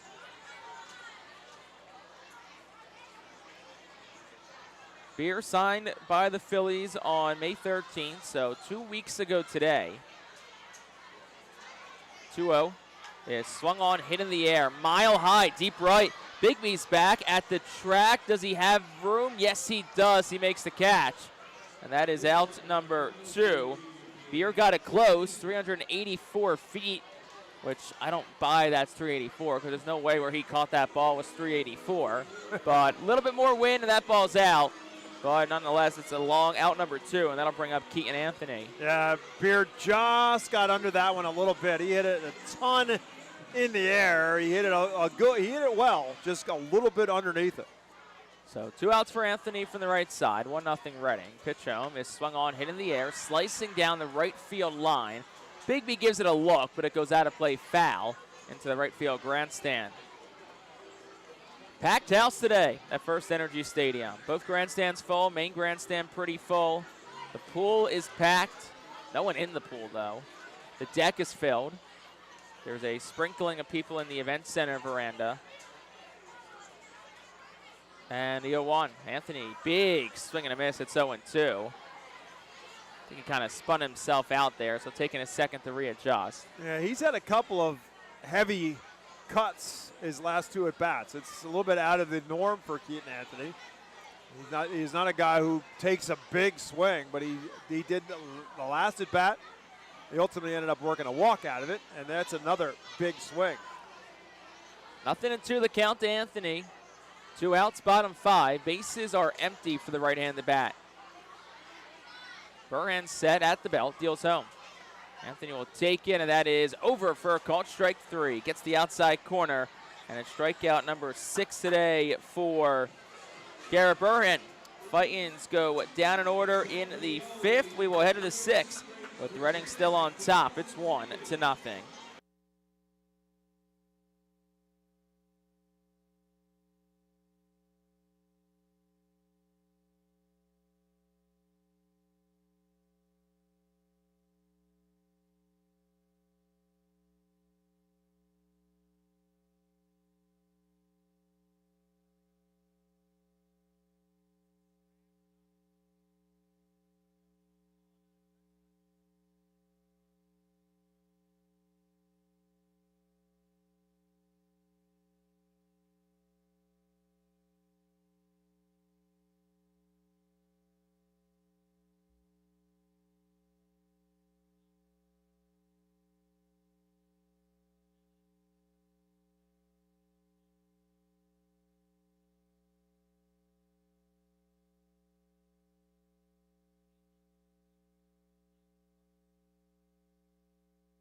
On to the top half of the 6th inning. And established in 1928, the Manor Golf Club is one of the oldest public courses in eastern Pennsylvania, located between Philadelphia, Lancaster, and Allentown in Sinking Spring. It offers a true test of golf on a championship-style course. Visit themanorgolfclub.com for more information. So it's the top of the sixth, 1-0 Reading leads. Mitch Newborn back out for his third inning of work. And it'll be 9-1-2 due up here for the SeaWolves. Got to make sure you say SeaWolves. We just played Portland Sea Dogs, so got to be a little careful there. So Jim Jarvis will dig in from the left side, the shortstop today. Mitch Newborn's ready at 14 pitches through 2 innings. Very efficient. And the pitch is up. It's 1-0. I don't want to put the cart through the horse, but Newborn gets through this inning at, say, less than 30 pitches. Do you think about a 4th inning? He's only gone 3 at most this year. 1-0 is a curveball that misses a bit up. It's 2 balls and no strikes. I think a lot of that has to do with this inning, but he's 2-0 in his. He hit 16 pitches through the first 2 pitches of this at bat. Righty's ready from the stretch, deals home. That's outside. It's 3-0. If he has an efficient inning the way he has through the first 2, you would certainly think he gets another inning. 3-0 the count here to Jarvis. Newborn trying to not issue a leadoff walk. 3-0. Gets the outside corner for a called strike. It's 3-1. Just going back to that last inning for the Fightin' Phils and the things that make you say, Garrett Burhan, 6 strikeouts, 5 of the 6 have been looking. Next pitch is swung on, hit in the air towards shallow left. Towards the line goes Mendez. He is sprinting, and he can't get there. It hits the netting by the left field grandstand. Good effort by Mendez. It's 3 balls, 2 strikes, and I think Mendez might need to be fitted for a different hat because it falls off every time he runs. There's just some guys who, I don't know if they fit it on their head because they like to have it fall off or not, but he is one where it falls off a lot, but he runs a lot out in that outfield as well. He had a great running catch to finish off the 5th inning. So full count now. Newborn's worked his way back in and against Jarvis. Righty comes ready at the belt from the first base side, deals home. And that's swung on a line drive, hit towards left. Mendez back to his right, and the left fielder is there to make the catch for out number 1. Hat stayed on that time, and that'll turn the lineup card over to Trey Cruz, who's 0 for 2 with a couple of strikeouts in today's game. I don't know that anybody this season, for sure, maybe even in the 3 years we're here, that has run to foul territory longer and more frequently than Hendry Mendez has so far in 2025. Marcus Lee Sang. Marcus Lee Sang. Last year. That was like at a couple of bats. First pitch is inside for a ball. It's 1-0. That's true. Marcus Lee Sang was playing right field, and people just kept hitting foul balls down the first baseline time and time again. And this was after the bullpen move, so Correct. He had to go get it. Yes, that's the other piece of it. Pitch home. Swung on, ground ball, sharply hit second. Moore fields it on one hop, took a step to his left, gobbles it up, and throws the first in time. So that helps Newborn's cause. That's 2 21 pitches. Correct. Now all of a sudden, that's a 2-pitch at bat for Cruz. So now all of a sudden he's without a long at bat here for Anderson. I got to think they give him another inning. 22 pitches for Mitch Newborn. Erie does have an arm throwing, so it appears that Garrett Burhan's day might be coming to an end. Anderson digs in from the right side. First pitch home is swung on a broken bat, fly ball towards shallow left center. Mendez, left fielder's there, makes the catch, and it's a very quick and efficient 1-2-3 inning from Mitch Newborn. No runs, no hits, and nobody left on base for the SeaWolves. We will head to the home half of the 6th. The Fightin' Phils looking to tack on some more. They lead it 1-0.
Bottom half of the 6th inning, Reading leads 1-0, and let's take a look at this day in baseball town history. Well, it's going to be yesterday in baseball town history because whoever made up the game notes did them on Monday, trying to work ahead a little bit. That guy, I'll tell you what, you could say he's efficient or you could say he's lazy. You could decide which way you want to go I'm with. going to say efficient, but May 26, 2010, at Reading, our favorite Arby's guy, Matt Rosati, hits a 3-run home run in the bottom of the 9th to give the Arfields a 5-3 win over Portland. Rosati finishes the night 3 for 5, a pair of homers and a double, knocking in all 5 of Reading's runs. I'll have to check if that was the date of the video that we played during rain delays, because that was a walk-off home run. That's right. Anyway, new pitcher in for Erie, it's Austin Bergner. We'll get you his numbers here in a moment as Hendry Mendez steps in. It's 5, 6, and 7 due up for Reading here in a 1-0 ball game. And the first pitch home, the Mendez takes for a ball 1-0. Bergner just back with the SeaWolves. Started the season with Erie, then was up to AAA Toledo. Now back here with Erie for a second stint. So 1 ball, no strikes to count to Mendez. 0 for 1 today's game. He's also walked. Pitch home. Takes for a ball. It's 2-0. With Erie, Bergner 6 games, 1 of them a start. So this is his 6th game out of the bullpen, 3-2 with a 5 ERA. Pitch home. Mendez takes the knees for a strike, 2-1. Bergner goes with the over-the-head windup and tries to change his looks up. That time was more straight through. Pitch before kind of came up and was herky-jerky with the left leg. 2-1. Mendez swings in a fly ball, foul out of play. To the left side, it's 2-2. His time with Toledo called up to the Mud Hens for two games. He made 1 start with Toledo as well. So he's made 1 start in Erie, 1 start with Toledo, and the rest out of the bullpen. 2-2 the count here to Hendry Mendez. Pitch home. Curveball down in the dirt, 3-2. There is some activity in the Phillies bullpen. You don't even need a binocular, No, Bob. I know. It's Andrew Walling. The only lefty there is out there. I grabbed them and then realized I don't need them. Full count, no outs to Mendez. Pitch home. Swinging a ground ball towards the middle. Over goes Jarvis. The shortstop fields it, throws to first in time. Very impressive play by Jarvis, the range behind the second base bag, and pretty much took a hit away from Hendry Mendez there with some good range. Yeah, it's just a little bit of a slow roller off the bat of Mendez, but Jarvis just didn't range to his left to field it. He fielded it in the grass behind the infield cutout. Jarvis fielded a ground ball in the outfield grass and still was able to get Mendez at first base. Pineda's the batter now. The first pitch to him is swung on and missed. It's 0-1. It was 89 off the bat for Mendez. You think that's probably 96, 97 that leaks through, but just not enough on it to get all the way through. 0-1 the count to Pineda, who's 1 for 2 in today's game. The next pitch to him is swung on and crushed down the right field line, but it's foul and out of play. 0-2. That's the 3rd one today. I was gonna say. That's at home run distance, but has been pulled down the left or right field lines. Yeah, Aiden Miller had 1, Cade Fergus had 1, and now Pineda's had 1 from the Phil's standpoint. All towering drives off the bat, no doubt about it, but hooked foul. So 0-2 and an out to Pineda here in the 6th. And the pitch home. Swing and a miss. Pineda goes down on strikes. First strikeout for Austin Bergner. And with that, we'll take a look at the line on Garrett Burhan today. 5 innings, 4 hits. A run was earned, 4 walks, and 6 strikeouts. Probably fortunate when you issue 4 walks to only walk away with 1 run allowed. Reading did leave the bases loaded back in the 3rd. Yeah, he had a big double play to help him get him out of the 1st inning, and then the strikeouts were big. But that 3rd inning, if the Phils can't come away with a W here, that'll be an inning they'd like to live over. So 2 outs for McIntosh. Pitch home is taken on the outside corner for a strike. It's 0-1. Burhan walked the bases loaded in that inning, and the Phils let him off the hook with no runs. McIntosh 1 for 2 today. Had a hard hit single to left his last time up. Bergner fires home. McIntosh started and stopped, kept the bat way behind home plate, so it's 1-2 on a pitch up and in. It does look like Mitch Newborn's day is done. As here's the 1-1. McIntosh, big cut and a whiff on a cutter down low. It's 1-2. Very comfortable day here in Reading. Temperatures in the mid-60s on this school kid education day. Just probably for the best. You don't want it to be too hot. You don't want it to be too cold for the kids. 1-2. McIntosh will take down on the outside corner, called strike 3. So back-to-back strikeouts by Austin Bergner to finish off this 6th inning. We are 2/3 the way home on this Tuesday day game from Baseball Town. We'll head to the 7th with the Fightin' Phil still leading it 1-0.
The top of the 7th inning is presented by White Star Travel, the official group sponsor of the Reading Fightin' Phils. Visit whitestartours.com for more.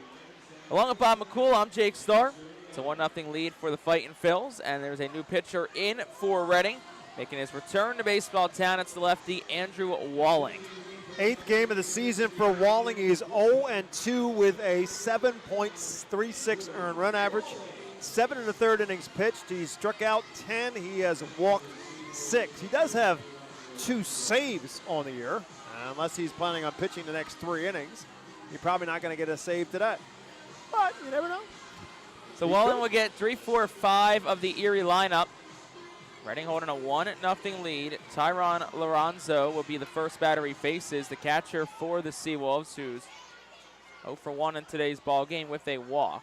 First pitch is swung on and sliced foul out of play to the right side. It's 0-1. Walling on the injury list for about a month, April 30th till today, with left shoulder inflammation. Did rehab with Jersey Shore. Looked good with the Blue Claws, so hopefully healthy now. Next pitch is down for a ball, 1-1. Can help yield some better results for Walling. But a very up and down start to the season before going on to the injury list. 1-1 from the lefty, is swung on and fouled back. It's 1-2. Made his last appearance with Reading on April the 29th against Harrisburg. Took a loss as he allowed 2 runs on 2 hits. Over an inning's worth of work, 2 walks, no strikeouts, and a home run surrender. So ball and 2 strikes here to Tyron Lorenzo. Balling the lefty, comes set at the belt, deals home. Swinging a ground ball foul past Andrew Graham in the third base coach's box. It'll stay 1-2. Graham, the manager for Erie. Gabe Alvarez was the manager last season for the SeaWolves, who won their 2nd straight Eastern League title.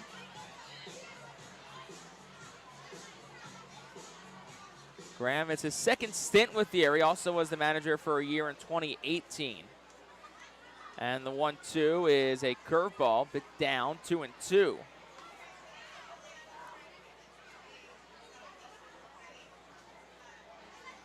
Walling, Phillies signed as a undrafted free agent after the 2022 college season. Fires a 2-2, swung on, ground ball, 3-hopper to Aiden Miller. Fields it cleanly, fires the first in time, and that is out number 1.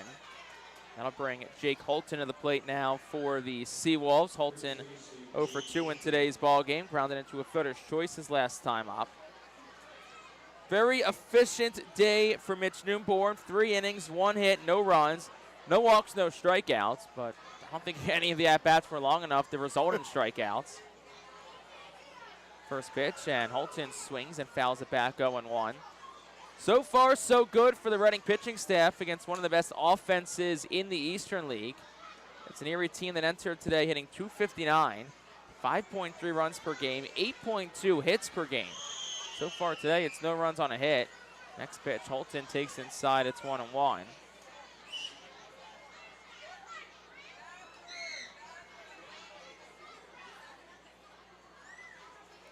Calling the lefty, comes set at the belt, pitch home. That's down 2-1. Infield back with no one on. Left side of the infield straight up. On the right side, Moore is shaded towards the second base bag. Anthony is about a third of the way off the first base bag and deep. There is a hole between first and second. 2-1 is taken down. It's 3-1. Outfield has Holton shaded the pool. Mendez a couple of steps towards the line. Fergus guards the gap in left center, and Pineda shifted a bit towards right center. All deep at about normal depth. 3-1 home. Swung on, ground ball. One hopper snared by Miller. Fielded spins, fires the first in time. And that's out number 2.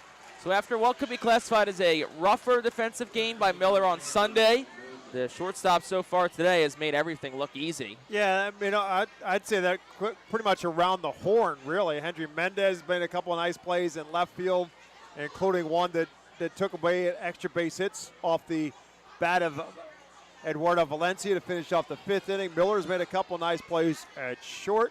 Keaton Anthony made a nice play on a awkward throw earlier in the game. So the Phils, who have had some moments of some shaky defense over the course of the season, so far through 6 2/3 today, have looked pretty solid. First pitch to Carlos Mendoza was a ball. It's 1-0. 2 outs, up 7, 1-0 our score. Fightin' Phils on top. And the next pitch home is up and into Mendoza, 2-0. 0 for 2 today is Carlos Mendoza. Spun out the left, both times to the plate. That ball that Miller fielded to, 113 off the bat. Yeah, that was a rocket. He played it really well.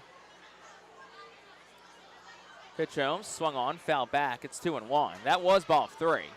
That was up and in, and the lefty Mendoza gave it a hack and fouled it back. Mendoza 368 on the season so far. As time is now called by the lefty Mendoza. The 25-year-old signed by the Tigers in 2019 out of Venezuela. 2-1 is spit outside and up for a ball, 3-1. Mendoza was actually born in Miami, but was raised in Venezuela. Of course, the same home nation as the Fightin' Phils skipper Al Padrique and a variety of other R Phils. Pitch home. That is a check swing. Doesn't matter. It's a strike. It's 3-2. Now Andrew Walling is a strike away from getting out of this inning. There's 2 base runners today for Erie. One's been a walk. One's been on a double. That's been it for the offense. And the 3-2. Swung on and it's popped up. In the infield, right side. Moore is there. Comes in a couple of steps and makes the catch. And that will retire the side here in the 7th. Another 1, 2, 3 inning issued by Fightin's pitching. 12 SeaWolves in a row sent down by Reading. And we'll head to the home half of the 7th inning. It's time to stretch here from FirstEnergy Stadium with the Fightin' Phils on top. It is 1-0.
Bottom half of the 7th inning. The Fightin' Phils lead it 1-0. This inning is brought to you by Swartz Culleton PC. Have you or a loved one been injured? Get justice. Call Swartz Culleton today at 1-800-JUSTICE. You know who could be a spokesperson for Swartz Culleton, Bob? Who's that? The right fielder for Erie, Justice Bigby. I think that if I was a makes law sense. firm, I'm reaching out to Justice Bigby. Part of their that's their phone number. 1-800-JUSTICE. Right. So 8-9-1 due up for Reading against Austin Bergner, who's back out. It'll be Alex Pinellas making his Reading debut today, digging in from the left side.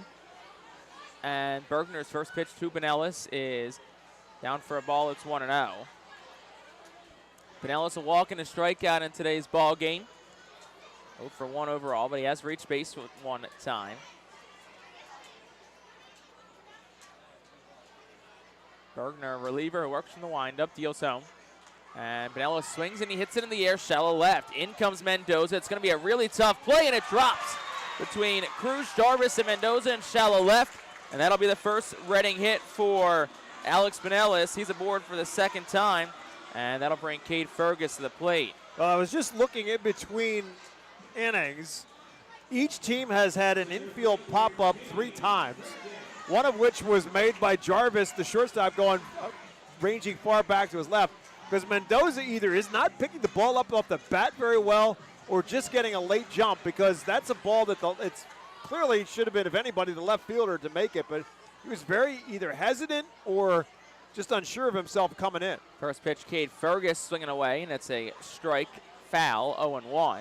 And just thinking about whether or not with Fergus, who's struggling mightily at the plate, whether or not he might be bunting here. Not only because he's struggling, but obviously the team is struggling to put some runs across. Top of the lineup on deck and Robert Moore. But no indication of it the first time around. Next pitch, and Fergus That's swings why. in a line drive down the left field line. Over to cut it off is Mendoza. It'll hold Fergus to a single. That's got to feel really good for Cade Fergus.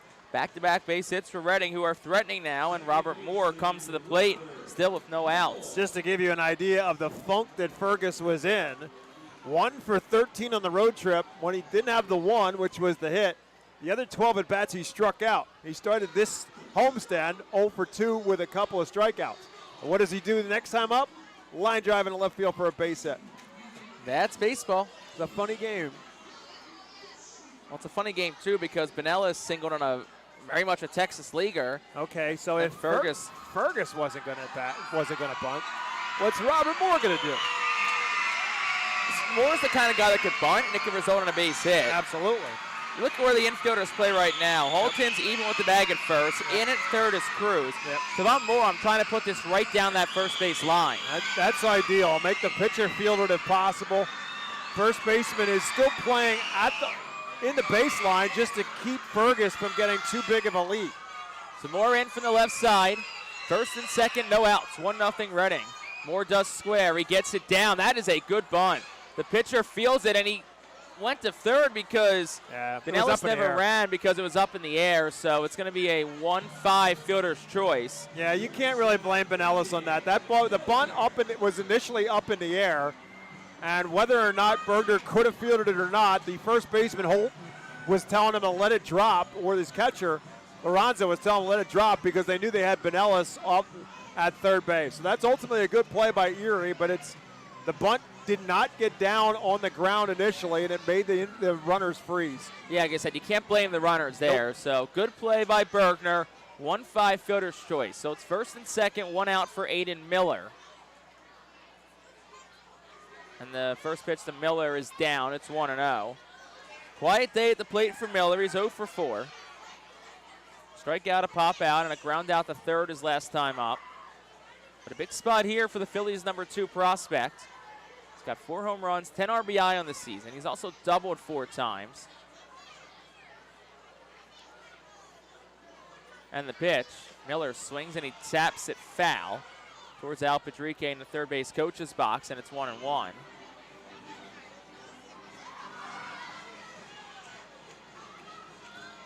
Miller had a 10-game hitting streak snapped on Sunday. Is currently riding an 11-game on-base streak, but that's in danger right now as he's 0 for 3 in today's ball game. It's a ball and a strike to Miller, who waits from the right side. Slightly open stance. Bergner from the stretch deals. Miller will take it outside. It's 2-1. Reading does have bullpen action. Nelson Alvarez is up and throwing. So it looks like he'll get at least the 8th. Of course, there could be a conversation. Maybe they give him the 9th too. But there also should be a lot of fresh arms in the Reading bullpen today, given they only threw 2 on Sunday. 2-1. Miller swings and he skies it in the air towards right center, not deep. Bigby, the right fielder, is over. He will make the catch. Fergus does not tag. So 2 outs now, and that'll bring Seth Beer to the plate with men on first and second. Miller got a pitch to hit. It was fastball down the middle, but just a hair out in front of it.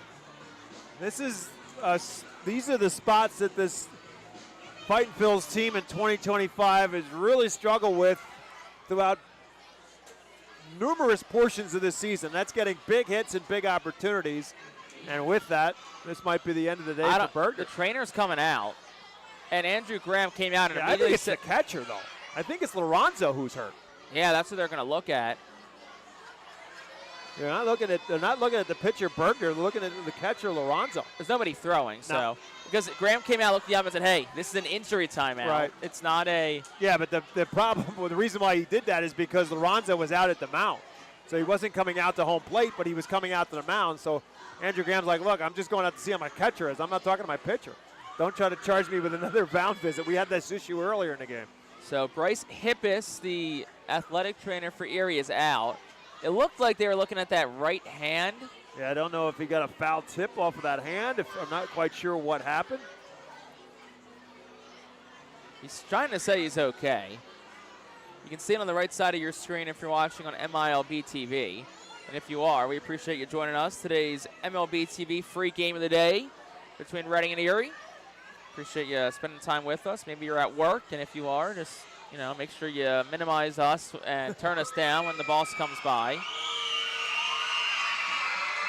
So 2 outs, bottom 7. Seth Beer, the batter, men on first and second as Reading leads at 1-0. It's just time to make this SeaWolves team pay. I mean, just too many men on base and not a big hit for the Phils. First pitch to Seth Beer. He will take it for a called strike. It's 0-1. Beer in today's game, 0 for 3. Had a big home run last Sunday. The 18th from Reading was last home. It was a game-winning home run in the 7th inning. The 0-1, and Beer takes it down and in, 1-1 to the lefty. Beer just missed it the last time. Just got under it a little bit and took Bigby to the fence. I think Al Padrique would be more than happy to just find one in the grass and get another run across here. Single should score a run. Fergus has plenty of wheels on second. The 1-1. Beer swinging a foul ball straight back. It's 1-2. He's still out in front. Change up again, this time from Bergner. Whether it was Spurhen to start or Bergner since he's come in, just lots of mixing in of change up from these SeaWolves pitchers so far today. 25 pitches for Austin Bergner. Ball and 2 strikes, 2 outs to Seth Beer. Pitch home. He swings in a line drive, but it's a humpback liner right to Anderson at second who makes the catch. And that'll retire the side in the 7th. No runs, pair of hits for Reading. They do leave 2 on base. We have played 7 full here at FirstEnergy Stadium. The Fightin' Phils are still on top. It is 1-0.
Top of the 8th, Reading on top 1-0.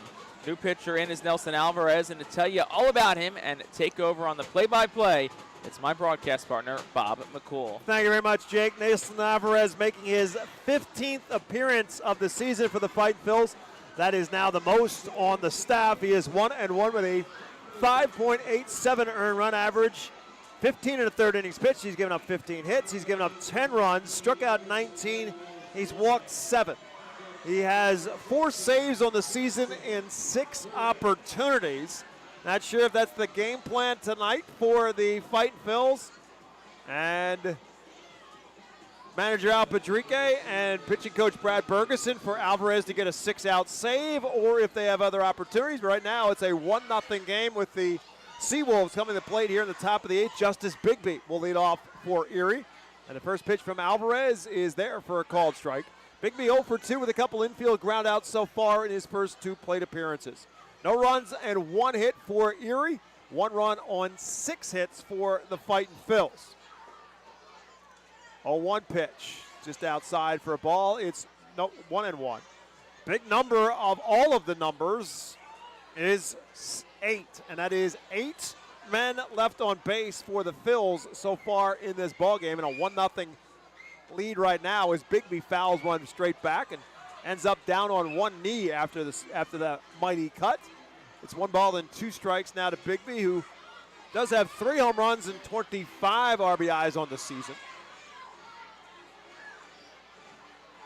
It's 1 less home run than he hit in an entirety of 2024 with Toledo last year. Played 136 games at AAA last year, as he fouls this one straight back, and it remains 1 ball and 2 strikes. Hit 248 with 4 home runs and 50 RBIs. Did have 26 doubles a year ago at AAA. 266 so far this season with 6 doubles and 3 home runs. 1 ball and 2 strikes to the right-handed hitting Justice Bigby. Swing and a miss, and strikes him out on the off-speed pitch. Bigby way out in front for out number 1 here in the 8th. Yeah, just the 4th strikeout today for Reading pitching, but they've been efficient. The fielders have made plays, and they've kept a very good Erie offense stone cold quiet. Only 1 walk surrendered so far by the Phils pitching staff as Roberto Campos now will bat. Campos 0 for 2 on the day. And he drives this one straight up, shallow center field. Cade Fergus will drift in and make the catch for out number 2 here in the 8th. Yeah, it's been 14 in a row retired by Reading pitching. The last base runner was, Max Anderson's double in the 4th. Holton technically reached on a footer's choice. That doesn't really count for their sake because there was still an out recorded on the play. So just 2 total base runners, a walk in the 1st and a double in the 4th, and that's been it. That'll bring up Eduardo Valencia. Valencia 0 for 2 on the day. Was retired on a fine running catch by Henry Mendez his last time up in left center field, taking potential extra base hits away from him. First pitch to him is up and in for a ball. 1-0 to the 8-hole hitter, Eduardo Valencia. Alvarez with his 1-0 pitch is lifted straight up, shallow center field again. Fergus drifts in for just about the exact same spot and makes the catch for the 3rd and final out of the inning. So a very comfortable 1-2-3 8th inning for Nelson Alvarez. We'll head to the bottom of the 8th. It's insurance gathering time for the Fightin Phils. They lead at 1-0.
We head to the bottom half of the 8th inning. Bergner still out there for the SeaWolves. And the Phils will send Keaton Anthony, Hendry Mendez, and Leandro Pineda to the plate here in the 8th. As we said, going to break, time for the Phils to look for some insurance. A 1-0 ball game through 7.5. So we've talked about how good the Phils pitching has been. Can't argue with what Erie has done. Although the Phils have helped them out with the 8 men left on base. Anthony has scored the lone run in this game after leading off the 2nd inning with a double.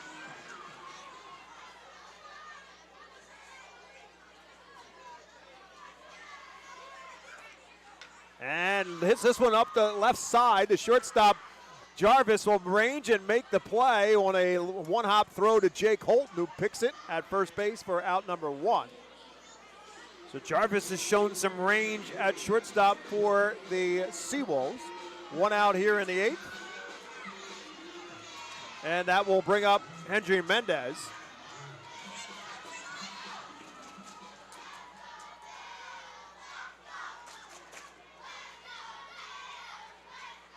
And the first pitch of Mendez, a line drive, and somehow or another Bergner falling to the ground. It went right into his glove. Oh my gosh. That wasn't even a defensive play. That ball just found his glove. It takes a base hit away from Hendry Mendez.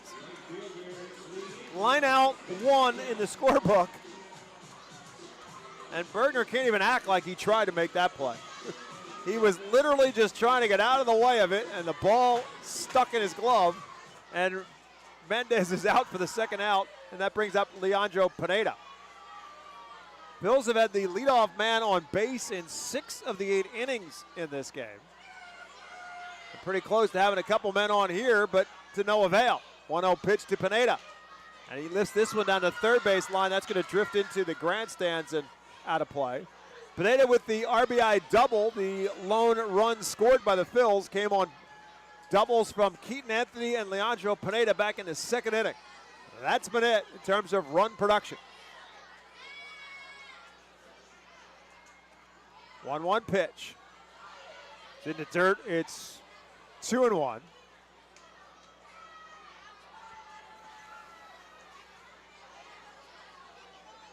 Don McMillan is warming up in the Phil's bullpen. He didn't have a whole lot of time to do that. 2-1 pitch to Pineda. That's there for a called strike 2. So we'll see if Alvarez is coming out or not. I mean, it was a very efficient and quick inning for Nelson Alvarez in the 8th. I mean, McMillan is still, looks like he's still starting to warm up. Right. He's not throwing off the mound yet. He's more crow hopping into his throws. So it's 2 balls and 2 strikes now to Leandro Pineda. That's up high. It's 3-2. That's what I said. Alvarez was so efficient that McMillan didn't have a whole lot of time to get warmed up. The Phils were coming off the field, and McMillan was like, "Oh, I better hurry up here." And now there's already 2 outs here in the bottom of the 8th, and a 3-2 count to Pineda. And he fouls this one straight back and to the backstop. Keeps the count at 3-2. And I mean, McMillan's thrown off the mound now, and he's doing it with intent. So Right. I'd have to think he's coming into the game here. If it was a stay ready in case there's trouble, I wouldn't think he'd be throwing with the intent he is right now. So Pineda again will try it at 3-2. Back through the middle again. Jarvis ranges to the second base side of the bag and makes another play to end the inning. Shortstop to first to finish off the Phils in the 8th. No runs, no hits, no errors, and nobody left. We'll head to the 9th. It's winning time in baseball town. It's 1-0. Fightin's on top.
Tonight's attendance, or more specifically, today's attendance at FirstEnergy Stadium, a good one. 7,824 watching baseball here in Baseball Town. Thanks to our friends at PSECU for presenting tonight's attendance. PSECU is proud to be one of the largest credit unions in Pennsylvania. We'll head to the ninth, and it will be the new pitcher for the Phils, and it is indeed John McMillan who will come in, making his 4th appearance since coming from Lehigh Valley. 0-0 with an 11.57 earned run average, 2 1/3 innings pitched. He's given up 3 hits, 4 runs, 3 of them earned, 5 strikeouts, and 2 walks. This is his 2nd save opportunity, and he is looking for his first save since coming here to Reading. Subway is a proud 2025 Fightin' Phil's team feed partner, offering sustainable, locally sourced ingredients and fresh, high-quality food at affordable prices, with locations throughout Berks County, including 1193 Berkshire Boulevard in Wyomissing. Subway combines fast, friendly service with made-to-order options. Visit Subway.com to find a location or place an order today. Subway, eat fresh. So McMillan will face Jim Jarvis, and then the top of the order, Trey Cruz and Max Anderson for the SeaWolves here in the ninth. 1-0 Fightin' Phils on top. Jarvis 0 for 2 with a couple of flyouts to Hendry Mendez in left field so far in the game. First pitch from McMillan is up high for a ball. 1-0 pitch is in the dirt. It's 2-0. Fightin' Phil's pitchers have walked 1 in this game, and that was all the way back in the first inning. And it was a 2-out walk at that.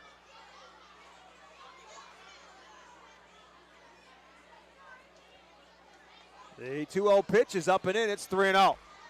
McMillan, 27 years of age. Pitched with the Kansas City Royals. Made his major league debut back on August the 17th of 2023. 3-0 pitch is there for a called strike at the letters. It's 3-1.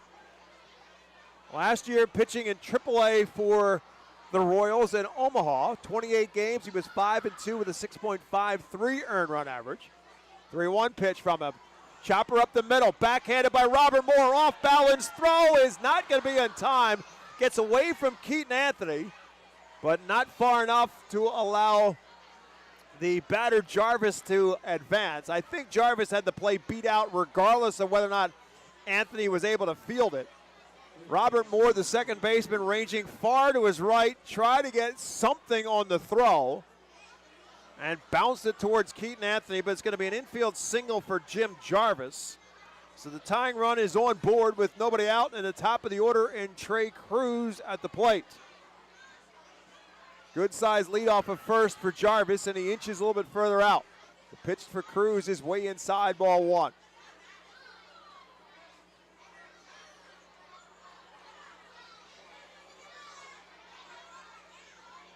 Jarvis on the season has stolen 2 bases in 4 attempts. 1-0 pitch coming from to Cruz is up high and away. It's 2-0. So again, McMillan struggling to throw strikes. That was his problem with his first appearance in a Fightin' Phil's uniform. It's 2-0 now to Cruz. Swing and a miss. You're back with a fastball. Cruz took a healthy cut, comes up empty. It's 2-1.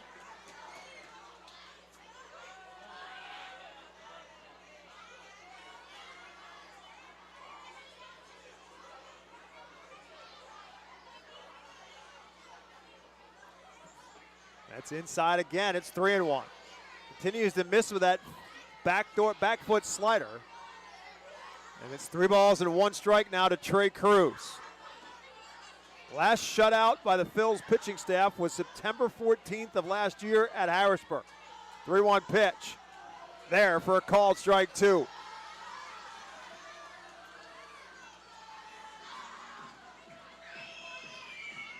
Cruz on the day 0 for 3 with a couple of strikeouts and an infield groundout. 3-2 pitch. Swing and a miss, strike 3. And Cruz goes down swinging. Not sure if he might have got a foul tip on that or not. Doesn't matter as McIntosh hangs on if he did. And that is a big strikeout for McMillan, one out here in the ninth. That will bring up Max Anderson. Anderson 1 for 2 on the day with a double.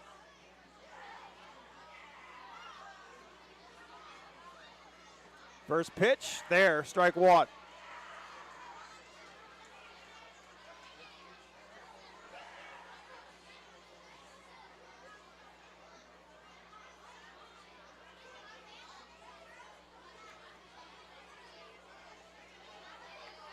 Swing and a miss and a pitch in the dirt. Good block by McIntosh.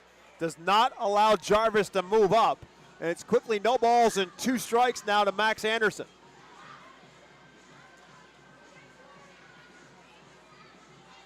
Invite you to stick around for our White Star Travel post-game show. As the Phils looking to try to take game 1 in this series. 1 out in the ninth, no balls and 2 strikes to Max Anderson. Tying run at first base. Lifted up, infield foul territory. McIntosh and Anthony over and Anthony will make the catch right at the dugout, top of the dugout railing. Keaton Anthony just kind of reached up over the railing. McIntosh was there, and it looked like he was going to make the play, and then he gave way to Anthony, and that's the better call because it's an easier catch with a first baseman's mitt than the catcher's mitt. But regardless, Anderson is retired on the foul out number 2. We'll bring up Tyron Lorenzo. 0 for 2 on the day. First pitch in the dirt, another good block by McIntosh. Lorenzo walked in the first, infield pop-up, and a ground out in his other plate appearances. 2 hits and 1 walk so far in total, surrendered by Fightin Phil's pitching, with 2 outs in the top of the ninth. 1-0 pitch, way outside, it's 2-0. Again, this is an Erie team that leads the Eastern League in just about every offensive category coming into this game. 2 balls and no strikes to Lorenzo. Swing and a miss. Good slider there, and Lorenzo swings over the top of it, makes it 2-1. SeaWolves coming in today's game, 242 runs scored. Second best in the league was Akron at 221. 2 balls and a strike. And that misses low, it's 3-1.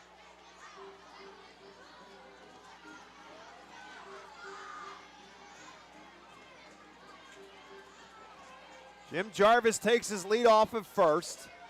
2 outs, 3 balls and a strike to the batter. Fouled straight back, and the count is full. So Jarvis will be able to get off on the pitch here at 3-2. Again, he represents the tying run if the SeaWolves can get him around. The kids and some of their adult partners have gotten up as well here at FirstEnergy Stadium as the Fightin Phils are a strike away. 3 balls and 2 strikes. Swing and a miss, strike 3, and the Fightin Phils have won the ball game as McMillan gets the strikeout to finish off the SeaWolves. Second strikeout for McMillan, 3rd out of the inning for the SeaWolves. In the ninth, no runs, 1 hit, no errors, and 1 man left. The Fightin Phils take game 1 of the series in a pitcher's duel.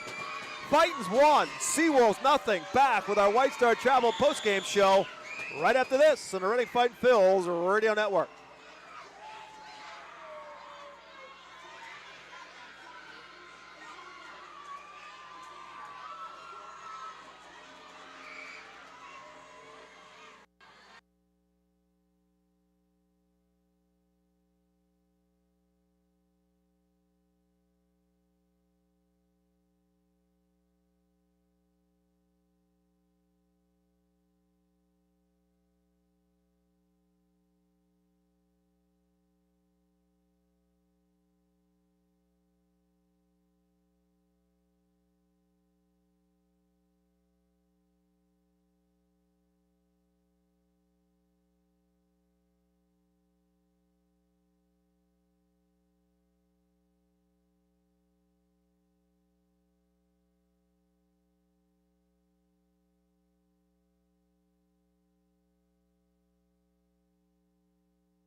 Tonight's postgame show is presented by White Star Travel, the official group sponsor of the Reading Fightin' Phils. Visit whitestartours.com for more information. Well, about as efficient and as complete of a game as you can have by the Fightin' Phils pitching staff. Combined 5 pitchers got the job done today. They did not walk a batter. They gave up just 2 hits. And more importantly, they took the top scoring team in the Eastern League in the Erie SeaWolves, and they shut them down. Mentioned this in the 9th inning. Erie leads the league in hitting at 259. They lead the league in runs scored with 242. And Reading shuts them out. They're not just leading it by a little. Second best hitting team in the Eastern League is Harrisburg at 248 behind Erie's 259. And as I said, Erie in runs scored coming in today's game. In 45 games, 242 runs scored. Akron is second best in the league with the same number of games played, 45 and 221. So they have been the best scoring team in the league for a reason, and the Fightin' Phils were able to shut them down, at least in game 1 of this series. Will Crow started it. Mitch Neuenborn went 3 after Crow went 3. And then an inning each from Andrew Walling, Nelson Alvarez, and John McMillan. And the Fightin' Phils hold on to win game 1 of this series by a final score of 1-0. We'll take a timeout back on our Reading Fightin' Phils radio network with more of our White Star Travel, including how the Phils won the ball game from the offensive side when we come back right after this.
Welcome back to our White Star Travel post-game show where the Reading Fightin' Phils take game 1 of this series by a 1-0 final score.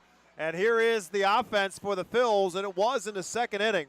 As Keaton Anthony, Mr. Doubles, as we call him here on the Reading Fightin' Phils radio network, led the second inning off with a double in the left center field gap, his 17th double of the season.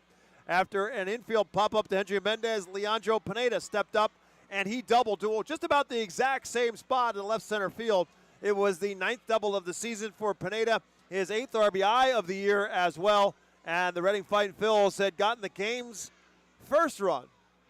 Little did we know at the time that after that spot in time, that was pretty much it for the offense. The Phils could not get Pineda home from that point forward. They wasted a golden opportunity for more in the third inning as Garrett Burhan, who was very good in terms of his strikeout to walk ratio going into today's game.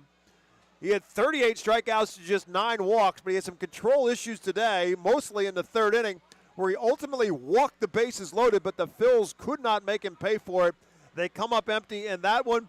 They had the leadoff man on base in 6 of the 8 innings in this game, but they could not get a big hit at any point in time from that spot forward. The Phils did leave 8 men on base, and they ultimately were able to escape all of that thanks to the effort of their pitching staff.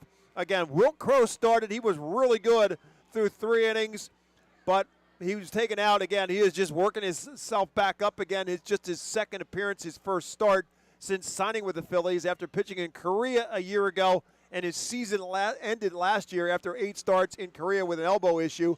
So the Phils signing him just a little while ago, and he is just working himself back into shape without having spring training to work off of. So Crowe goes 3 innings, and he was good. 3 innings, no hits, no runs, a walk, and 3 strikeouts. Mitch Newborn came on then to pitch the next 3 innings, 4, 5, and 6, and he was highly efficient as well. Gave up a hit, and no runs, no walks, no strikeouts. Then it was Andrew Walling with a clean 7th inning. Nelson Alvarez with a really efficient 8th inning where he struck out 1 and did not give up a base runner. John McMillan came on to get the 9th inning, and he gives up an infield single to Jim Jarvis to lead it off, and then gets the strikeout of Trey Cruz in the top of the order. The foul pop out to first baseman Keaton Anthony for out number 2, and then he strikes out Tyron Lorenzo to end the ball game, and the Phils take the W. For Erie in today's game, no runs on 2 hits, no errors, and 3 men left on base. For the Fightin' Phils, 1 run on 6 hits, no errors, and 8 men left on base. Mitch Newborn gets the win. He is 2-0. Garrett Burnham, the tough loss for the SeaWolves, and Burren is now 5-1 on the season. And John McMillan picks up his first save of the year for the Reading Fightin' Phils with his 9th inning of solid baseball. The Phils do get their first shutout, as I said, thanks to my broadcast partner Jake Starr for the last-minute notes. The last shutout for the Phils, September 14th of 2024. They were oh so close to their last combined 1-hitter that goes all the way back to July of 2023, but with the infield single by Jarvis in the 9th, it turns out to be a 2-hitter. First shutout, obviously, of the season for the Phils, and a season low in hits allowed as well, with the 2 hits surrendered by the Phils pitching staff. And again, say what you want about any of it, but the number that really jumps out, just the 1 walk surrendered by the Phils as well. And that was a 2-out walk in the first inning by Crowe that obviously did not hurt them as he got the next batter in Holton to fly out to right field to end the inning. So the 1 walk, and it certainly did not hurt the Phils. And the Phils, with those doubles by Keaton Anthony and Leandro Pineda, turned out to be the only offense, and ultimately, thanks to the pitching, the only offense they would need, as the Phils gave up 2 hits, again, just the 1 walk, and they struck out 6 combined among the 5 pitchers who worked this afternoon's game. So the Fightin' Phils with the win. Erie falls to 30-15 now on the season. And with the win, the Phils improve to 17-27. So game 1 is in the books.